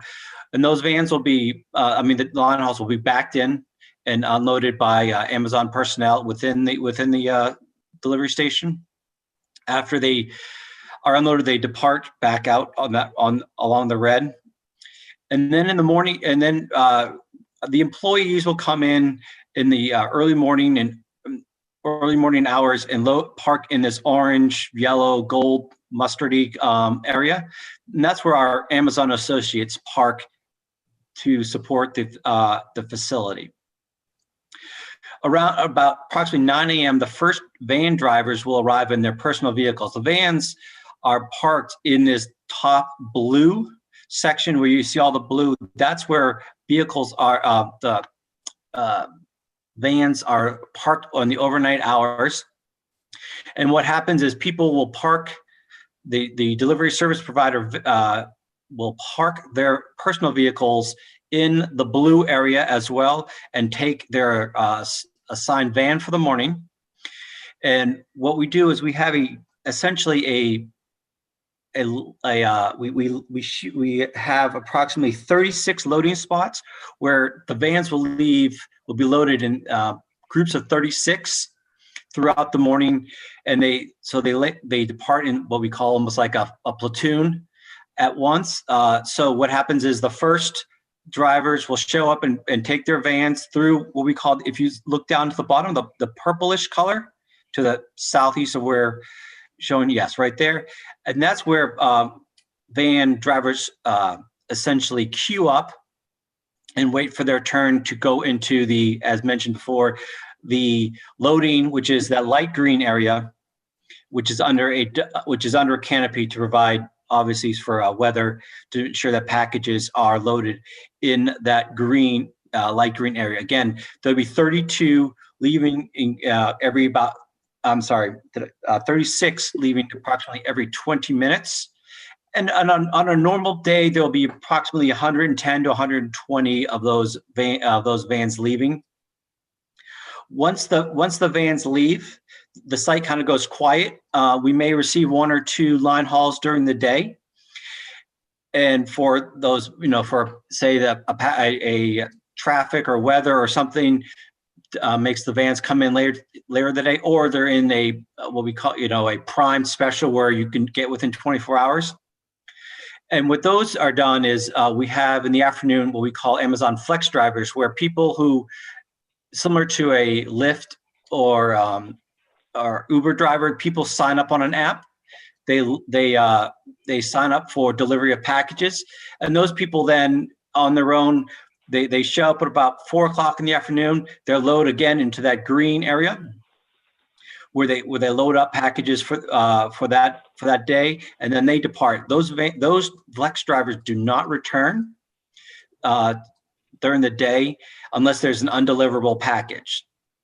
Again, very rare, but once in a while that does happen, and then they will return back to the delivery station, and that package will be assessed and sent out the next day. So again, after about a 10-hour drive, 10 hours, so in the early evening, the vans will return back, and again, the process flips back to when the van drivers return with their vans, go through an unloading process, safety checks, so forth, and then they get in their personal vehicles and depart for that day. And that cycle repeats itself every day. So that's a brief overview of the operations of the site. If there's any questions on that, I'm happy to answer them, or Tom can go into additional things on the site, and then we can answer questions at the end, whatever works for the board. Thanks, Michael. Oh, okay. Well, Tom, did you want to speak? I see you. Yeah, if I could, I just couple of key points. What you have here is kind of our paving plan. Most of this existing pavement is going to get milled and repaved. The gravel area will get paved with a normal duty pavement. The loading area will be a heavy duty pavement with a concrete aprons coming up to the loading docks there. We have a total of 7 along the back of the building. The docks in front are not planned to be used, but so we'll just leave them kind of status quo. We do have a small parking area that we are expanding to get enough associate parking on the south side of the building. The associates all can come in. They come in along this main road and enter in through this main doorway in this area here. We have like a ride share shelter in front of the building. We've got a break area, a smoking shelter just to the south of this area. Another kind of interesting aspect is all these van spaces are, sorry, I'm not getting there. Have these white strips here are basically stations for future charging stations. So all these spaces can have charging stations in the future. We'll be putting in the infrastructure, conduit underneath a concrete pad, and then that'll stub up. And as we go to electric vehicles, we'll be able to convert those over. This is the canopy area that Michael had mentioned. That will be a freestanding canopy, and it'll allow these vehicles to be basically be loaded during weather conditions. So that'll kind of help that out. Existing patio to remain that is out there now for the employees. As far as plantings go, pretty much it's fairly limited to this front corner and then along this one property line. Our grading and our drainage the drainage pretty much goes down along this property line and kind of gets lost. There's some drainage existing occurring between here. We're gonna formalize all that. We have a below surface storage area for stormwater detention that handles the site drainage and then discharges to the storm sewer. And then we have some additional drainage that will work within the existing detention pond that's there now. But we'll be adding some water quality features. It is a redevelopment site, so that we have a different criteria with DEC to deal with. But working forward on that, kind of looking forward to discussing this in greater detail with you guys. Okay, thank you. And thank you for coming in for sketch plan. Sketch is a preliminary review of the project. We're not taking any vote tonight, and we normally don't take public comment on sketch plan review. We are having this project reviewed by CHA as our town designated engineer, and Joe Grasso's here. It seems like Joe has a number of projects tonight. Joe, do you have some preliminary comments on what's being proposed? Sure, Pete. Thank you. First and foremost, I would just like to say, the town always encourages redevelopment of previously developed sites. Obviously, the majority of this site was the former home of PVA. So we're glad to see the reuse of the building, and then, the reuse of other less developed sites being merged into the overall project site. So kudos to the applicant for bringing forth a redevelopment project and not developing this type of facility on precious green space in town. From a engineering review standpoint, our most significant concern with the project is the traffic generation. Michael did a very good job describing how the trips are generated and at what times of the day. This site is unique because it has access from three primary different ways to get there. Falcon Ave is an unsignalized intersection on Route 9 to the north. Then to the south is Fonda Road, which does have a signalized intersection with Route 9, and then Green Mountain Drive to the back that kind of loops around to either Fonda or Arrowhead Lane.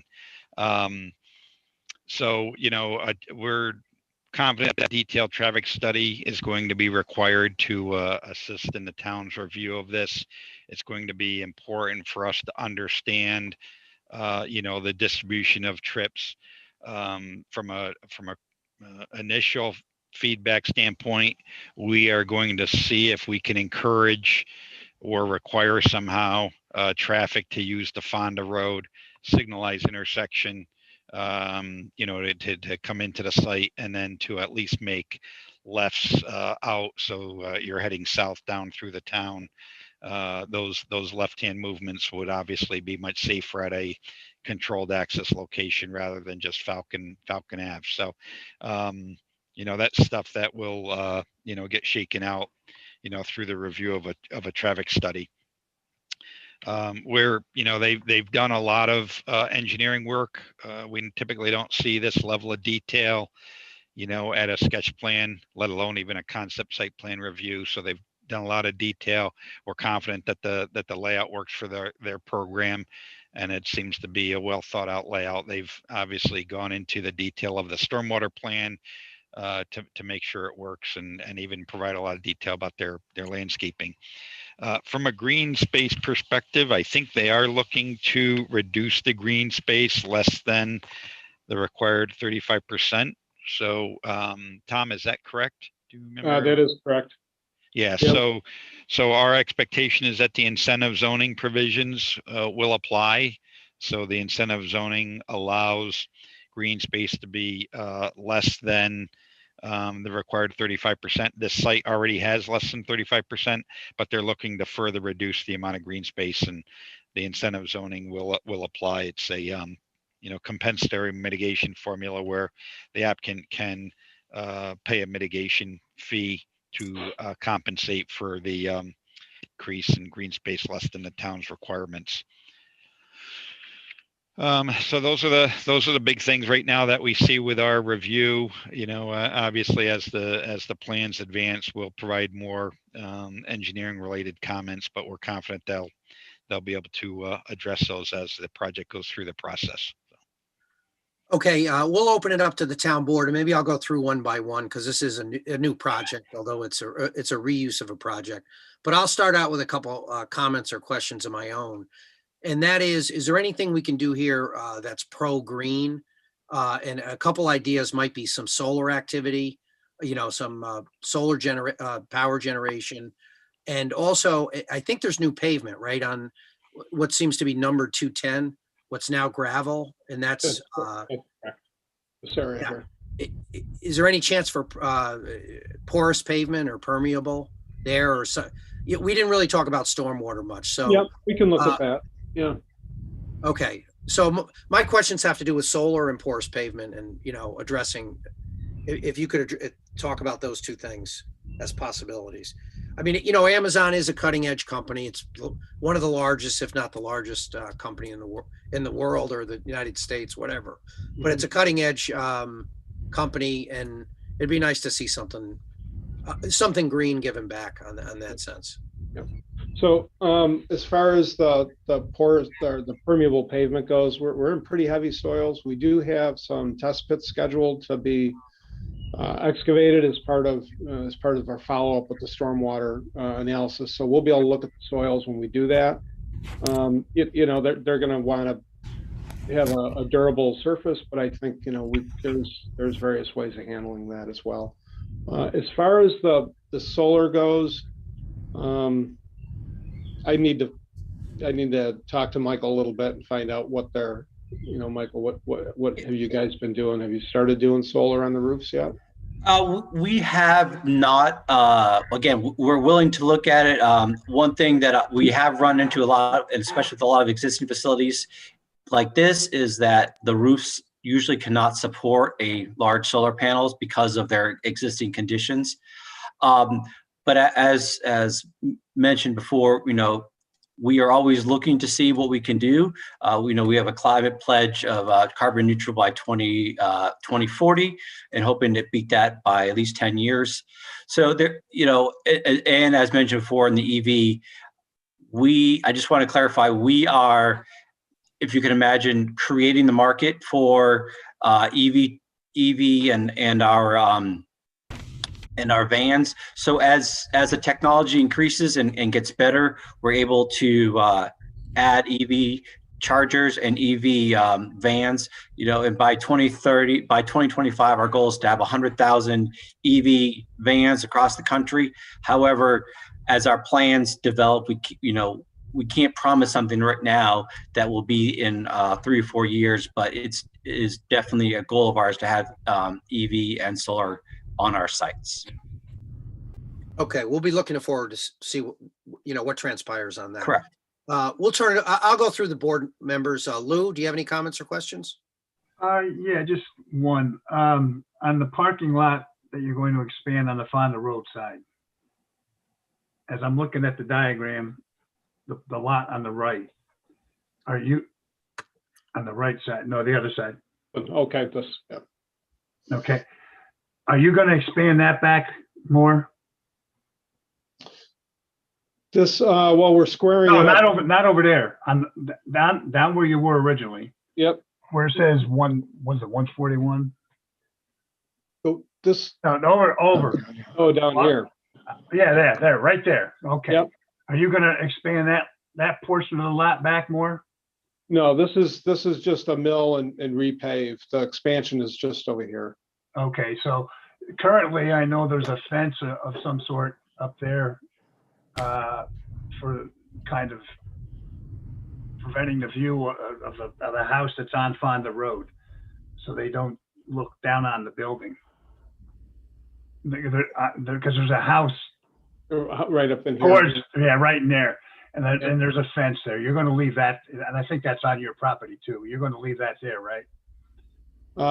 We will verify that that's what's going to happen with the fence.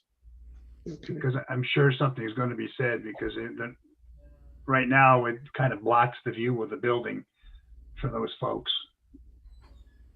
And you're going to be doing some sort of foliage around the lot that you're extending there, right? Yes, this one here. We will be planning around that one. Right. This isn't the fence I'm talking about isn't a very large one, but it's directly behind the house that's there. And it kind of blocks the view of the building. In along this tree line. Where's the house? Where is it? Let's see. Where's the on the road on this thing? This is Fonda Road right here. Here's the house right here. Yeah, this is Antonio Giordano from the property owner. Those trees on the map you're looking at is outdated. So those trees are now the fences that are there from our neighbor Mark's property. Right. Okay. Thank you, Antonio. Yeah, so you're gonna leave that fence up, I would hope.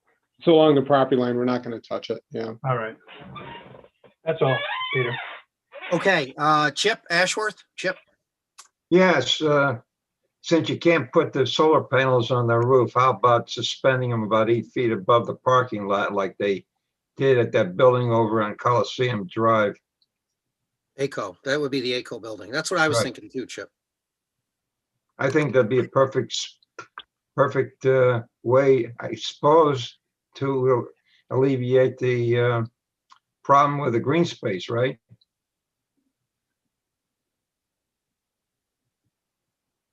What Chip's talking about is maybe Joe Grasso or the staff can help us out with the terminology, but they have those roofs that they put up that create covered parking, and we've done it on Coliseum Drive, which is the ACO headquarters. So if the applicant would consider that, we'd appreciate that. So like solar panel canopies is really what you're looking at, right? Right.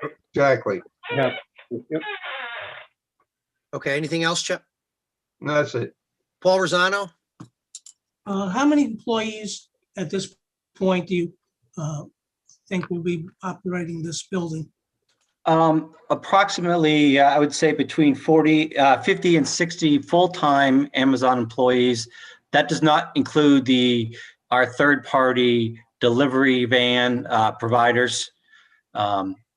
So that, again, if there's 110 van drivers, you can imagine all those people, plus there will be some part-time people as well, and then management for the third-party management of those drivers. Okay, now on parking lot 188 and then 210, I'd like you to consider maybe putting some islands in there. May be able to bump up the green space a little bit internally there. It just seems like for that many employees, you got a lot of parking. So I'd like you to consider that. Okay. Thank you. Okay, Susan Milstein? I don't have anything. Craig Shamlian? Typically, do you have many employees come by bus? I know that out in Skodak, there's been some question about where a bus stop is located in relation to the Amazon facility. And Joe, I don't even know whether a bus goes down Route 9 at this point, but do you have any? Typically, because our associates work on the overnight hours, it's very tough to, depends on what time the buses are. It's very, I'm not really sure what the bus schedule, as you mentioned, if that would be available. As an example, in other sites that I know of in Massachusetts that I work on, we do use public transportation for some of those. So it depends on availability and routes, I would say. I guess, Joe's, when you get into the traffic study, I don't know whether that can be looked at and whether or not whether CDTA should have a bus stop nearby, and if they do, there should be some accommodation for people waiting for a bus. That's all. That's it. Otherwise, I think it's a great project. Yeah, Sean here. So if I could chime in, the CDT routes do not make it up that far on Route 9. Okay. The neighborhood route there turns up Johnson Road and heads towards Cohoe. So we won't make that connection all the way up there. It's an issue that we're also talking about with CDTA for auto park. As the north end of town develops, I think we have to figure out a way to get some transit service up there, but it's going to require some cooperation from the employers to help make that possible. Okay, thank you. Chief Hyder? I think with Chip's suggestion that solar would be a great idea. One, it would help protect their vans too from the winter element, and I know that's one of the reasons ACO did it also. My only thing at this point is I would hope that any traffic study would show by zip code where these vans would be going. Yeah, I'm sure it does, but I just want to It does. We provide basically by zip, essentially a heat map is part of the traffic study the information that we give to Stan Tech, who will do the or whomever their whoever they use for to submit the traffic study, and then reviewed by your third part your town. Designated engineer. Yes. Yep. Because I think that's going to be key here with Fonda Road. Because unfortunately, we're when the Mustang goes out to Fonda, that's only got stacking for about 6 cars.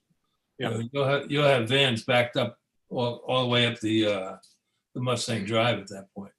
So, the more you can spread them out north towards Colonie, whatever. I know you get my drift. Understand. There's not a whole lot of stacking there for vans. I'm in favor of the project. I think it'd be great. A little greenery would be helpful. I realize it's an industrial complex, but I think it's a great addition to the town. Thank you. Okay, thank you. That concludes the comments from the board members.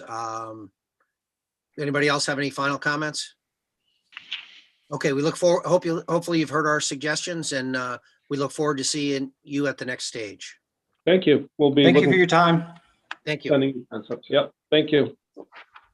Okay, next and final item on the agenda, 396 Waterville Shaker Road, Verizon Wireless Service Facility, public hearing and final plan review for a 79-foot stealth monopine telecommunication facility. Do we read a notice here for the public hearing? Is that part of our procedure? Yes, it is, once we open the public hearing. Okay, the public hearing is hereby opened, and can we read the notice?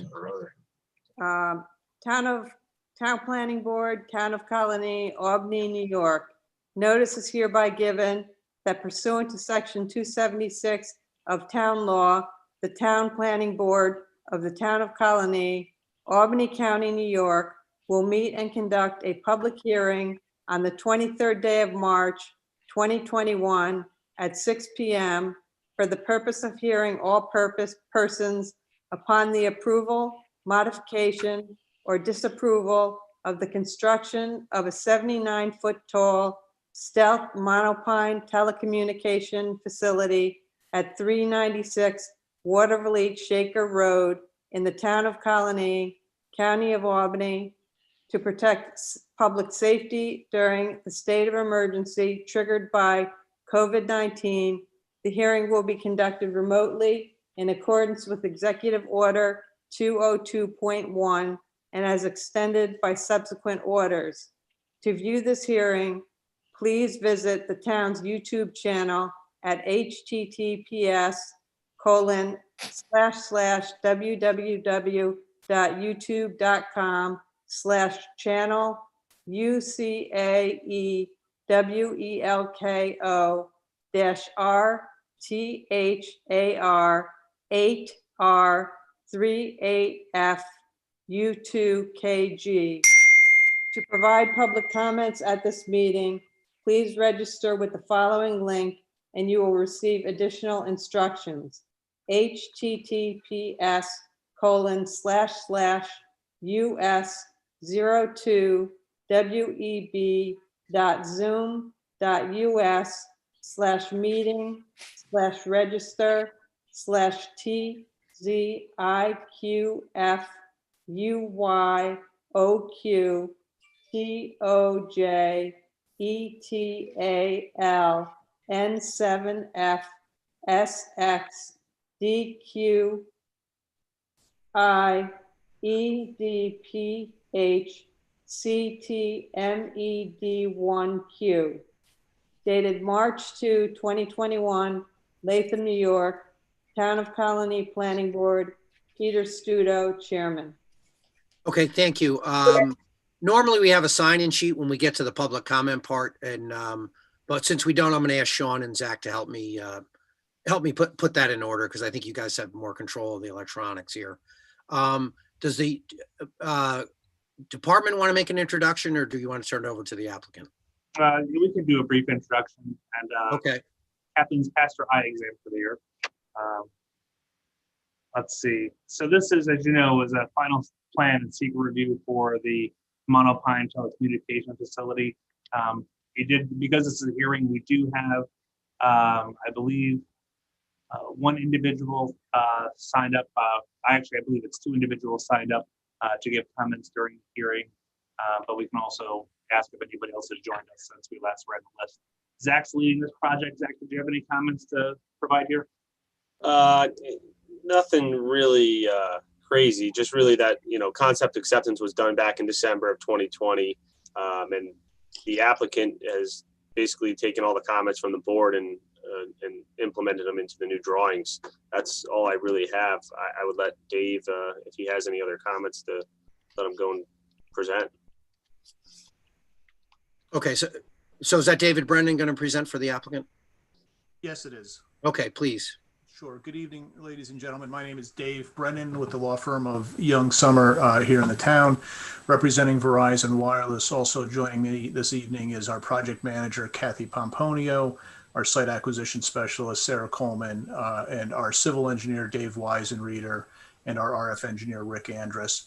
And so since we last met, Mr. Grasso with Clough Harbor has prepared some comments, and we've also received comments at our last meeting, which was December 1 of 2020. Primarily, those comments involved a request that we shift the tower structure itself north. And if you would like, I can share my screen quickly without belaboring the point too much. Oops, it's disabled. There you go. Yeah, give me 1 second, Dave. You're all set. Thank you.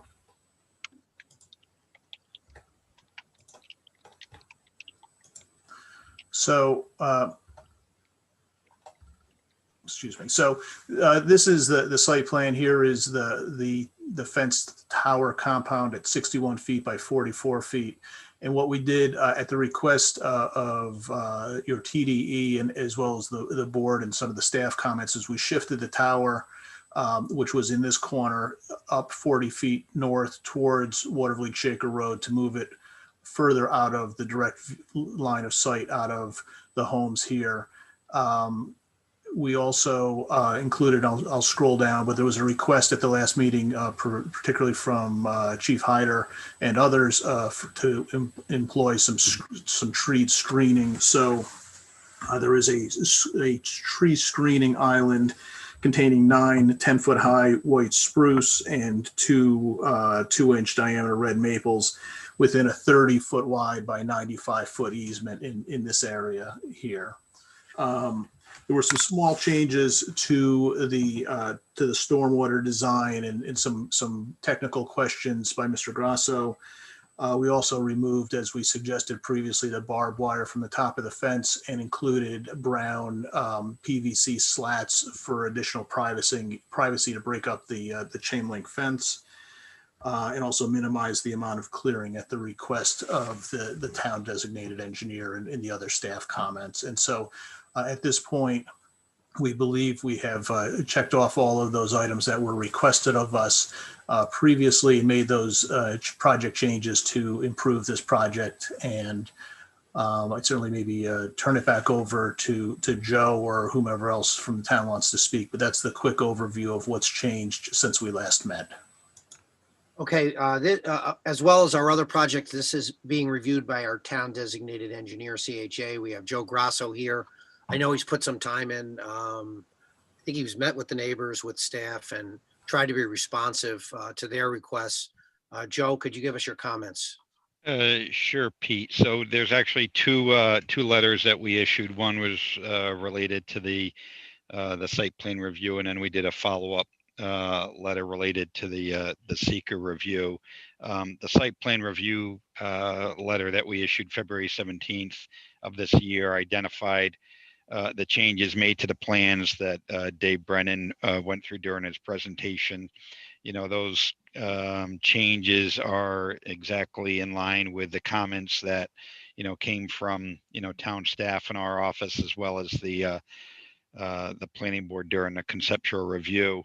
There were some additional minor comments that we had included in previous letters that have been, revised on the final plan. So all of our comments have been addressed.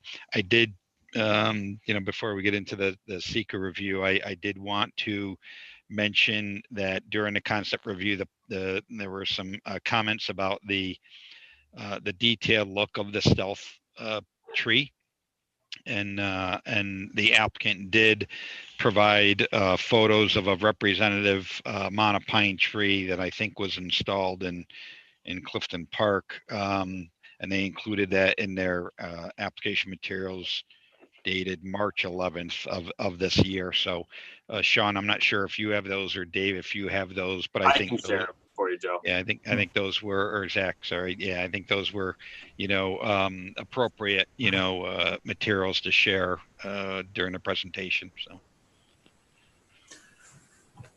I would just say this is 100 feet tall as compared to 70 as proposed at this site, just to give it a little sense of the dimension. And the trees around this one were in the vicinity of 90 feet tall. And that's taken through some trees. You can see it in the background.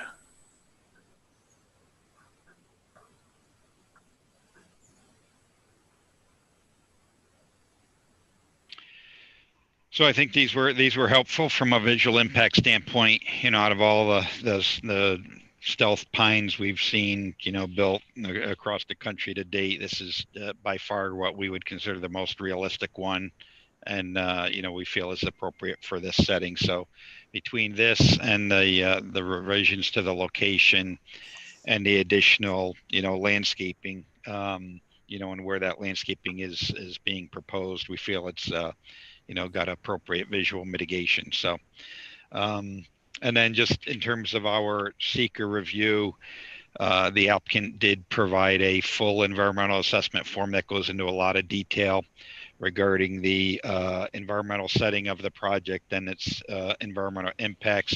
Part 1 of the full EAF was completed by the applicant. Parts 2 and parts 3 are the responsibility of the lead agent. The ZBA had previously conducted their own seeker review as part of the variance application, so the planning board has to conduct its own seeker review. So we have gone through the full EAF and drafted parts 2 and parts 3 of the full EAF, for the planning board's consideration. And based on our review of the document and the responses included in part 1 and our draft responses to all of the various questions in part 2, we don't expect that this project is going to result in any significant impact, and don't feel that a positive declaration or preparation of a environmental impact statement is required. So if the planning board so chooses to move forward with the application, issuance of a negative declaration prior to a site plan approval appears warranted. So. Okay, is that the conclusion of your comments? It is. Okay, we'll open it up now for public comment. Sean and Zach, can you help me call up the individuals who want to speak? I believe we have Ann Sage and Russ Sage. Okay. The floor is open. Good evening, Chairman Studo and members of the board. Thanks for this opportunity. I'm Ann Sage. I live at 4 Abadar Lane, adjacent to the cell tower.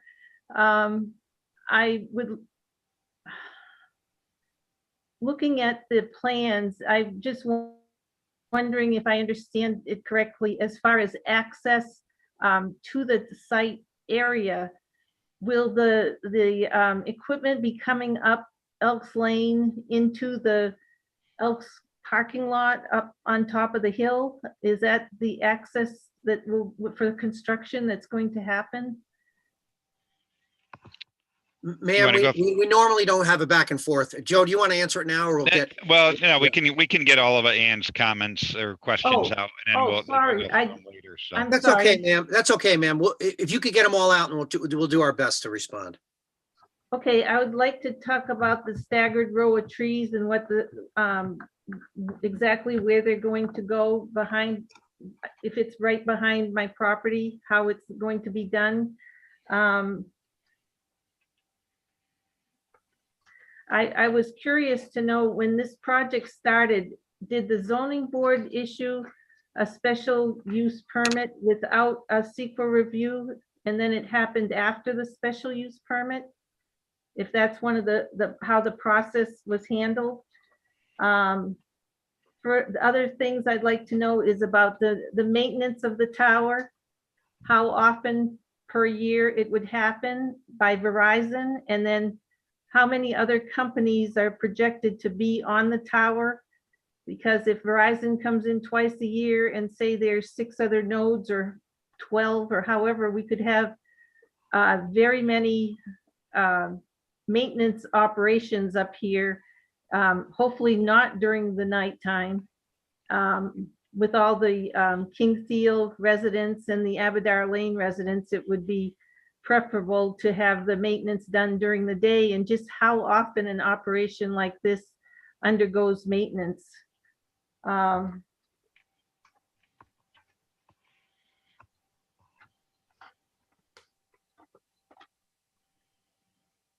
The other portion in Attorney Brennan's narrative statement of October 9th, 2020, it says the site generates no school children.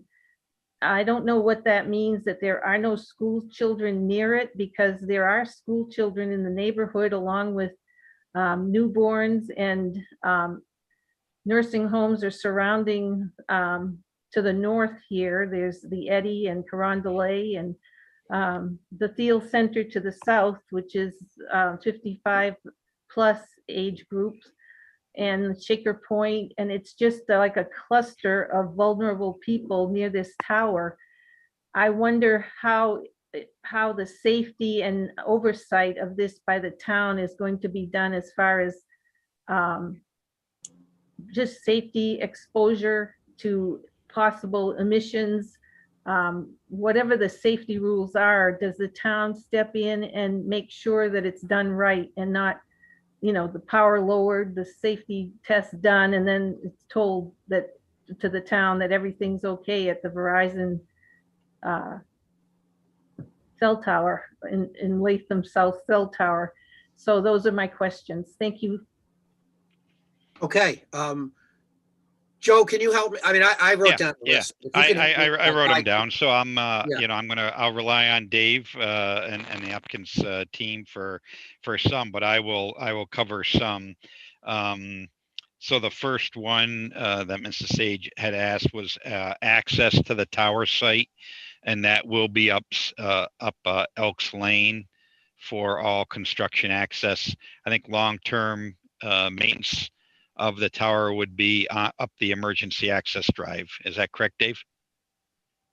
Yes, it is. The board had previously, I think, Joe, was your expressed concern that the construction traffic, particularly when we pour the foundation or bring the steel in, it was better suited to go up Elks Lane because of sight distance where the emergency access road comes out on 155. And so we do have agreement by the Elks to let us do that during the construction phase. Once the construction phase is over, the routine traffic will travel up that emergency access road, which I've parked there now, I don't know how many times, posting signs over the years, and it's pretty feasible, but I appreciate the sight distance limitations having pulled in and out.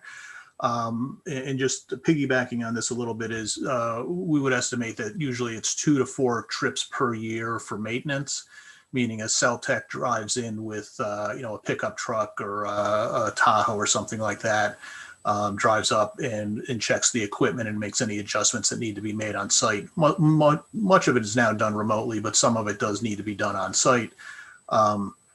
Do not expect at all that there would be nighttime maintenance of this tower absent a significant emergency in this market. It's not like we're powering down sites in the middle of the night. If something needs to be done, they're done during the day. And so I've never heard of a cell tech going out in the middle of the night absent a real problem.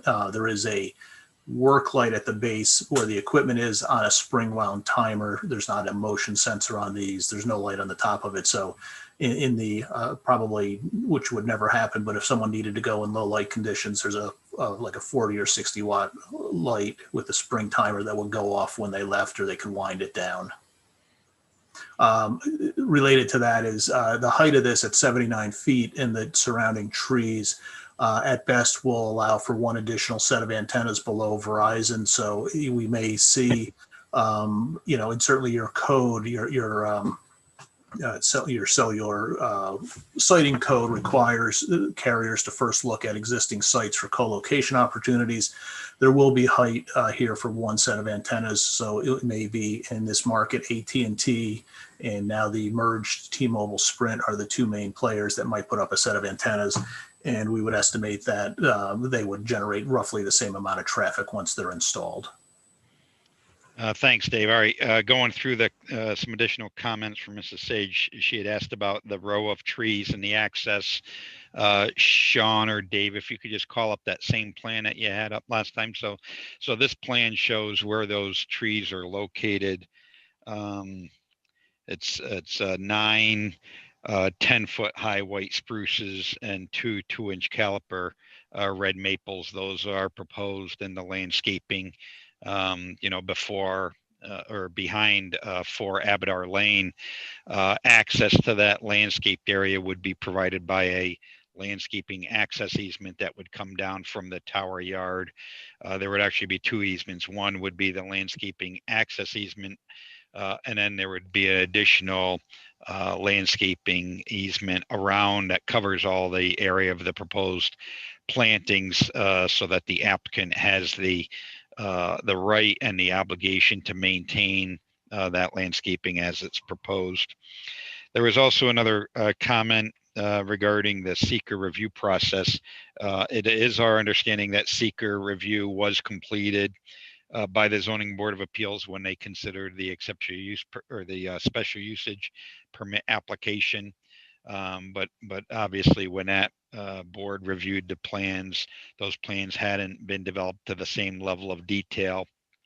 And obviously we're subject to some additional revisions as part of the site plan review process. So the planning board, has the responsibility to conduct its own seeker review process before they grant site plan approval.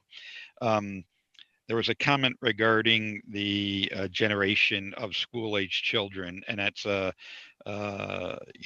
something that the town of Colonie asks applicants to provide data on, for all development projects. That response is basically stating that this project isn't going to generate any new school-age children, and it helps the boards review projects' impacts on the local school system, of which there should be none with this project. And then Dave, there was the last comment I had written down was regarding the safety requirements and the protocols followed regarding, wave generation from the site. So if you could just speak to how those items are covered. Sure, I'd be happy to. So during the ZBA process, when the location of this project was reviewed by the zoning board, and under the town's Chapter 189, the zoning board is vested with the jurisdiction authority to issue the special use permit or the telecommunication special use permit for these projects to demonstrate the need and proper location. They also do look at the safety, and we did submit with that submission, with that set of materials, an RF safety report from a professional engineer indicating that at any distance from the tower, the level of RF emissions are below 1% of what's allowed by the FCC. So the FCC regulates wireless emissions and sets the thresholds for the different frequencies. And just recall, I've probably said this before, but this is not, I'll call it PIX 106 down on the Helderberg escarpment, transmitting at 50,000 watts. These radios turn on and off in response to traffic. And so it's not as if it transmits every frequency. It's basically in response to the users in the immediate community or traveling on the roads. If they're initiating a call or receiving a call or data, the radios transmit and then they establish a connection, and the power level is gauged to minimize interference and poor connection. And so if a person's at the fringes, the power is higher to maintain the connection. If the person is right near driving by the tower, the power would similarly be turned down to maintain the connection. Okay, thanks, Dave. So those were the comments that I had written down, Pete. So Yep, they followed my notes as well. Are there any other members of the public that want to speak, Sean? I don't know if Mr. Sage wanted to also speak. He was registered as well. Yeah, if I could, and I know it's getting late, so I'll put the pedal to the metal, not to split hairs. And Chairman Studo, members of the board, I appreciate your time as always. This, in our experience, is the only board that really put some effort in the concerns of the residents, especially Joe Grasso, Sean, and Zach, coming out and seeing the site. I'm not trying to split hairs here, but just as a formality, one of the board members had recused himself at other meetings. Is that not the case at this juncture? Yes, I'm still recused. Oh, okay. I missed that part. Okay, thank you.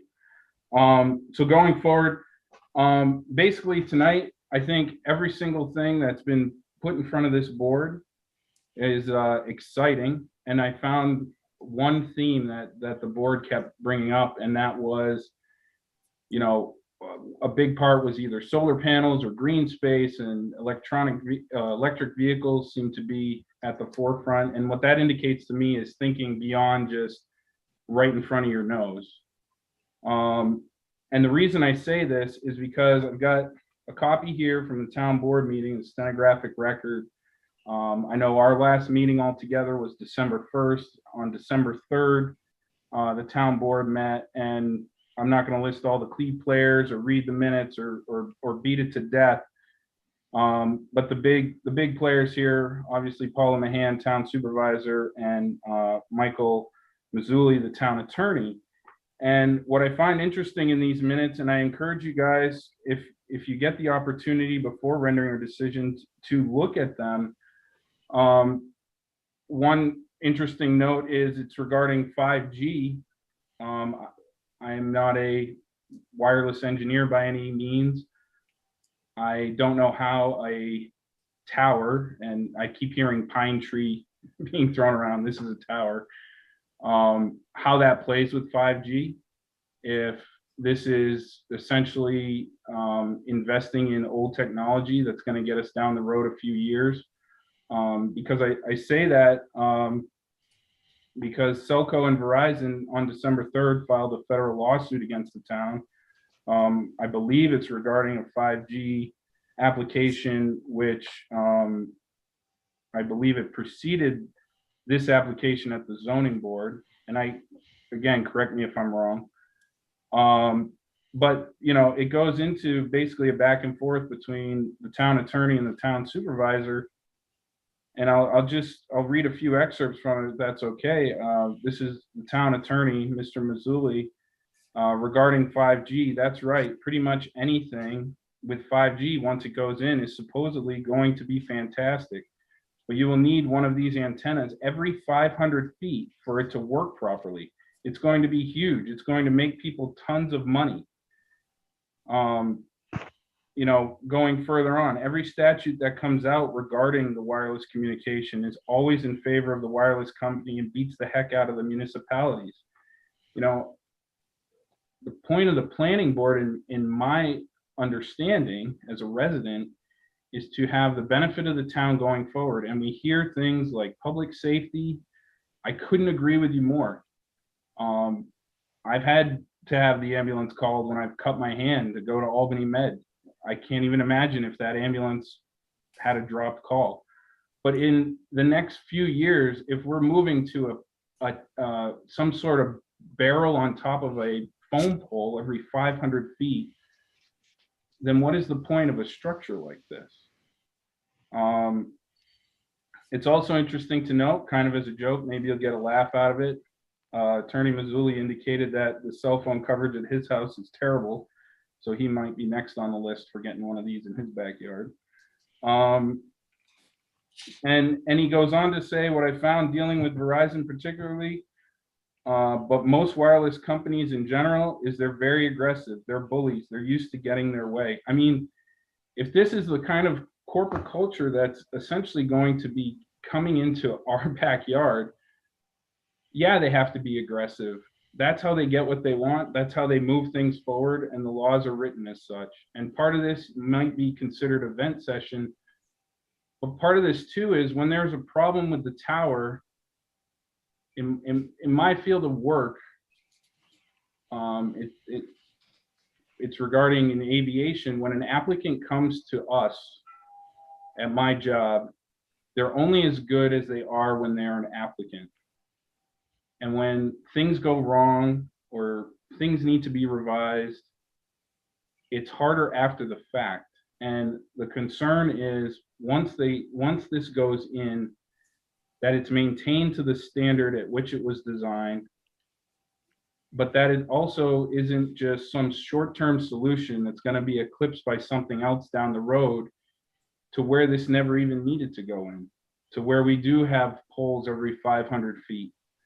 And I just ask that the level of consideration and respect you've given us as residents from this board, I can't say that for all the boards, has been very fair.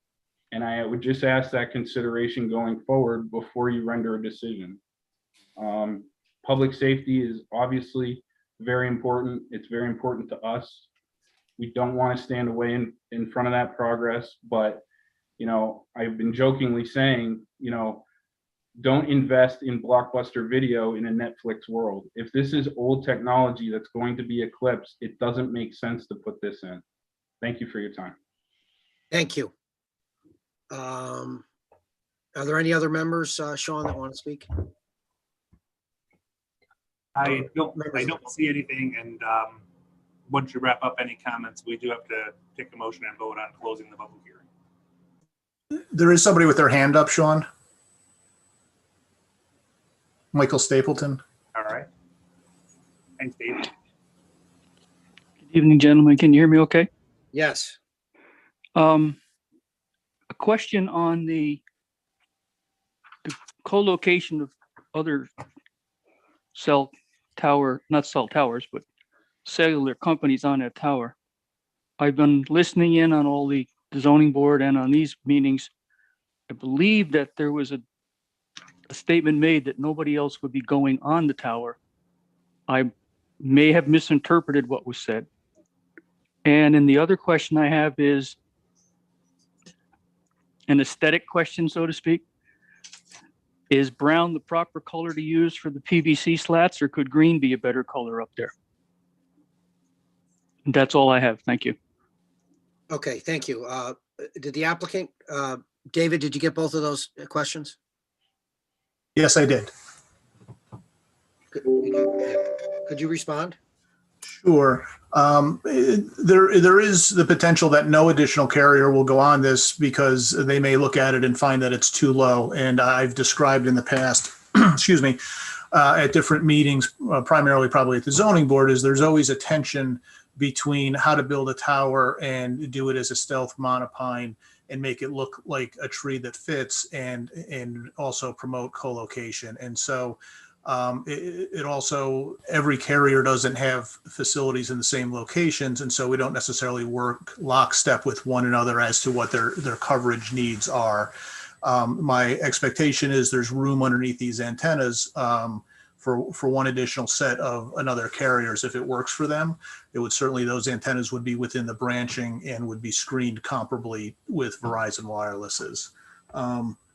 But I don't think beyond the one, it would be down what we call down in the weeds, down in the trees, and a carrier wouldn't spend the money to put antennas down in the existing trees. They just wouldn't work.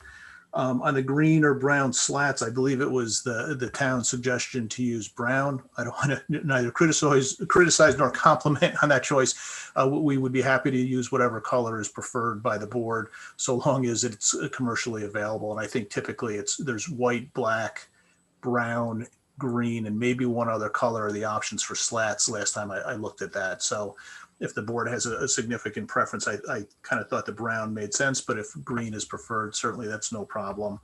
I will like to add one thing in response to Mr. Sage's comments. Verizon does not have a lawsuit pending against the town of Colonie. That's our friends at AT&T. And it was over a 5G node out by the airport that AT&T apparently did not agree with what was suggested as the process by the town for that. I would also let you know that for over 3 years now, we've been trying to put 5G nodes in the town right away. It's been a long process. I think we're getting close, but that does not, in a sense, replace these existing towers or the needs for these macro sites. They are basically used for infill to reach those locations where we don't have the ability to place a tower or where there's dead spots. There's a couple notable ones at what I'll call the 5 corners down at where Old Niskayuna meets 378 meets 9. There's a dead spot there that we want to put one right there to cover that. There's one up at the other end of at Albany Shaker and Osborne, right by the Kimberly Plaza. Is a dead zone at that light. I don't know if you have drive through and drop calls.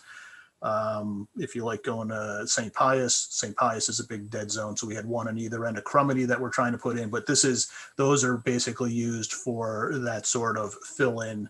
We also had a number of them over between Osborne and Central Ave in the neighborhood over there in what I'll call the South Colonie neighborhood, where there's simply no spot to put a tower. It's dense, medium-sized lots, and we're trying to put it there to provide bandwidth for that area. But I would agree with Mr. Sage, but Verizon wouldn't be spending the kind of money to build these if they were going away. They're certainly looking well beyond this month and well into the future as to our plans. And this is certainly necessary. We wouldn't be putting you through it or putting us through it if it wasn't needed. Thank you. Okay, thank you. And the board will take under advisement if anybody reacts to the brown versus green, then they can react to that. Sean, do we have anybody else looking to speak? Okay, do we have a motion to close the hearing? Is someone looking to speak?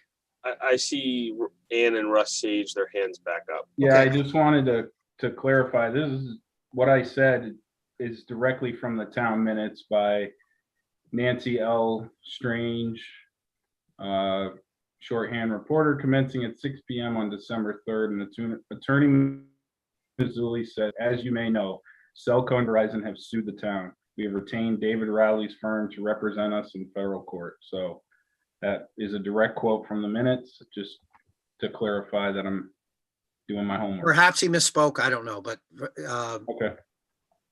I can guarantee it was not Verizon. I would have filed it. It's not us. It's AT&T. I've got a copy of the lawsuit. So. Okay.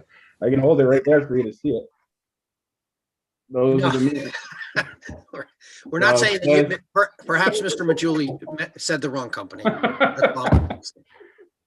And Pete, this is Joe. If I can just speak to the slats, that specific recommendation came from our office. We feel like the brown slats, when looked through trees and vegetation and against the backdrop of the the forest litter, which is typically the ground cover around these tower sites, we feel that's the color that blends in best with the surroundings.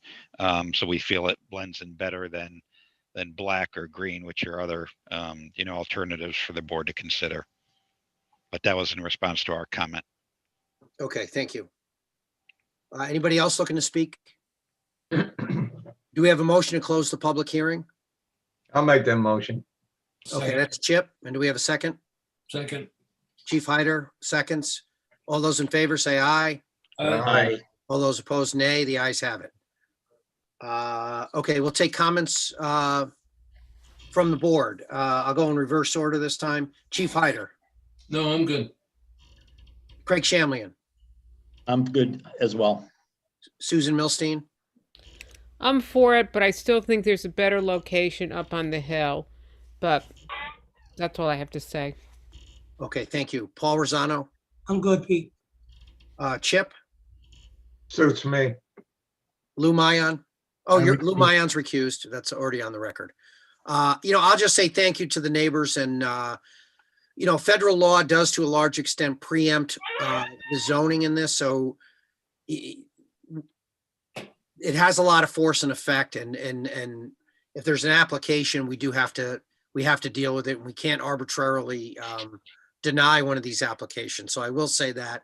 But I think we did make our best effort to mitigate the impact on the surrounding neighbors and the surrounding neighborhood. So that's the final part of my comment. Can someone walk us through the environmental review?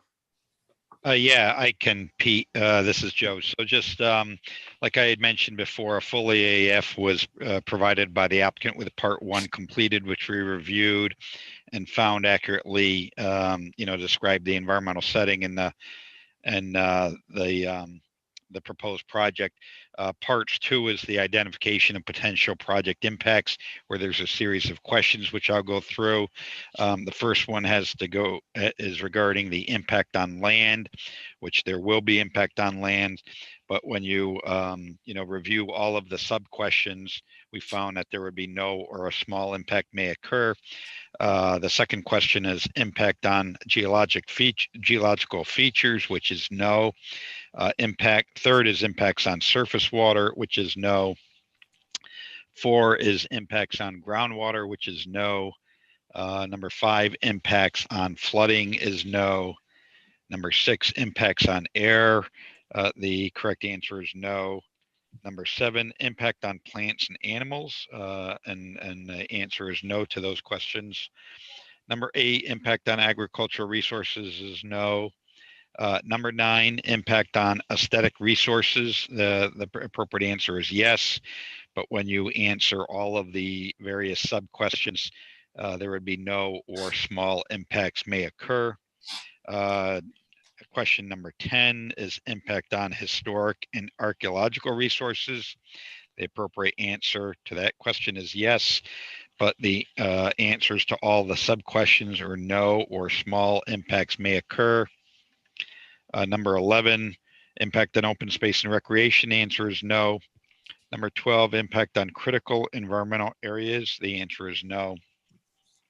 Number 13, impact on transportation. The answer is no. 14, impact on energy is no. Number 15, impact on noise, odor, and light is no. 16, impact on human health. The answer is yes, but the appropriate answer to all of the sub questions is no or small impact may occur. Number 17, consistency with community plans is no. 18, consistency with community character. The appropriate answer is no. So that part 3 is the actual evaluation of the magnitude and importance of project's impacts.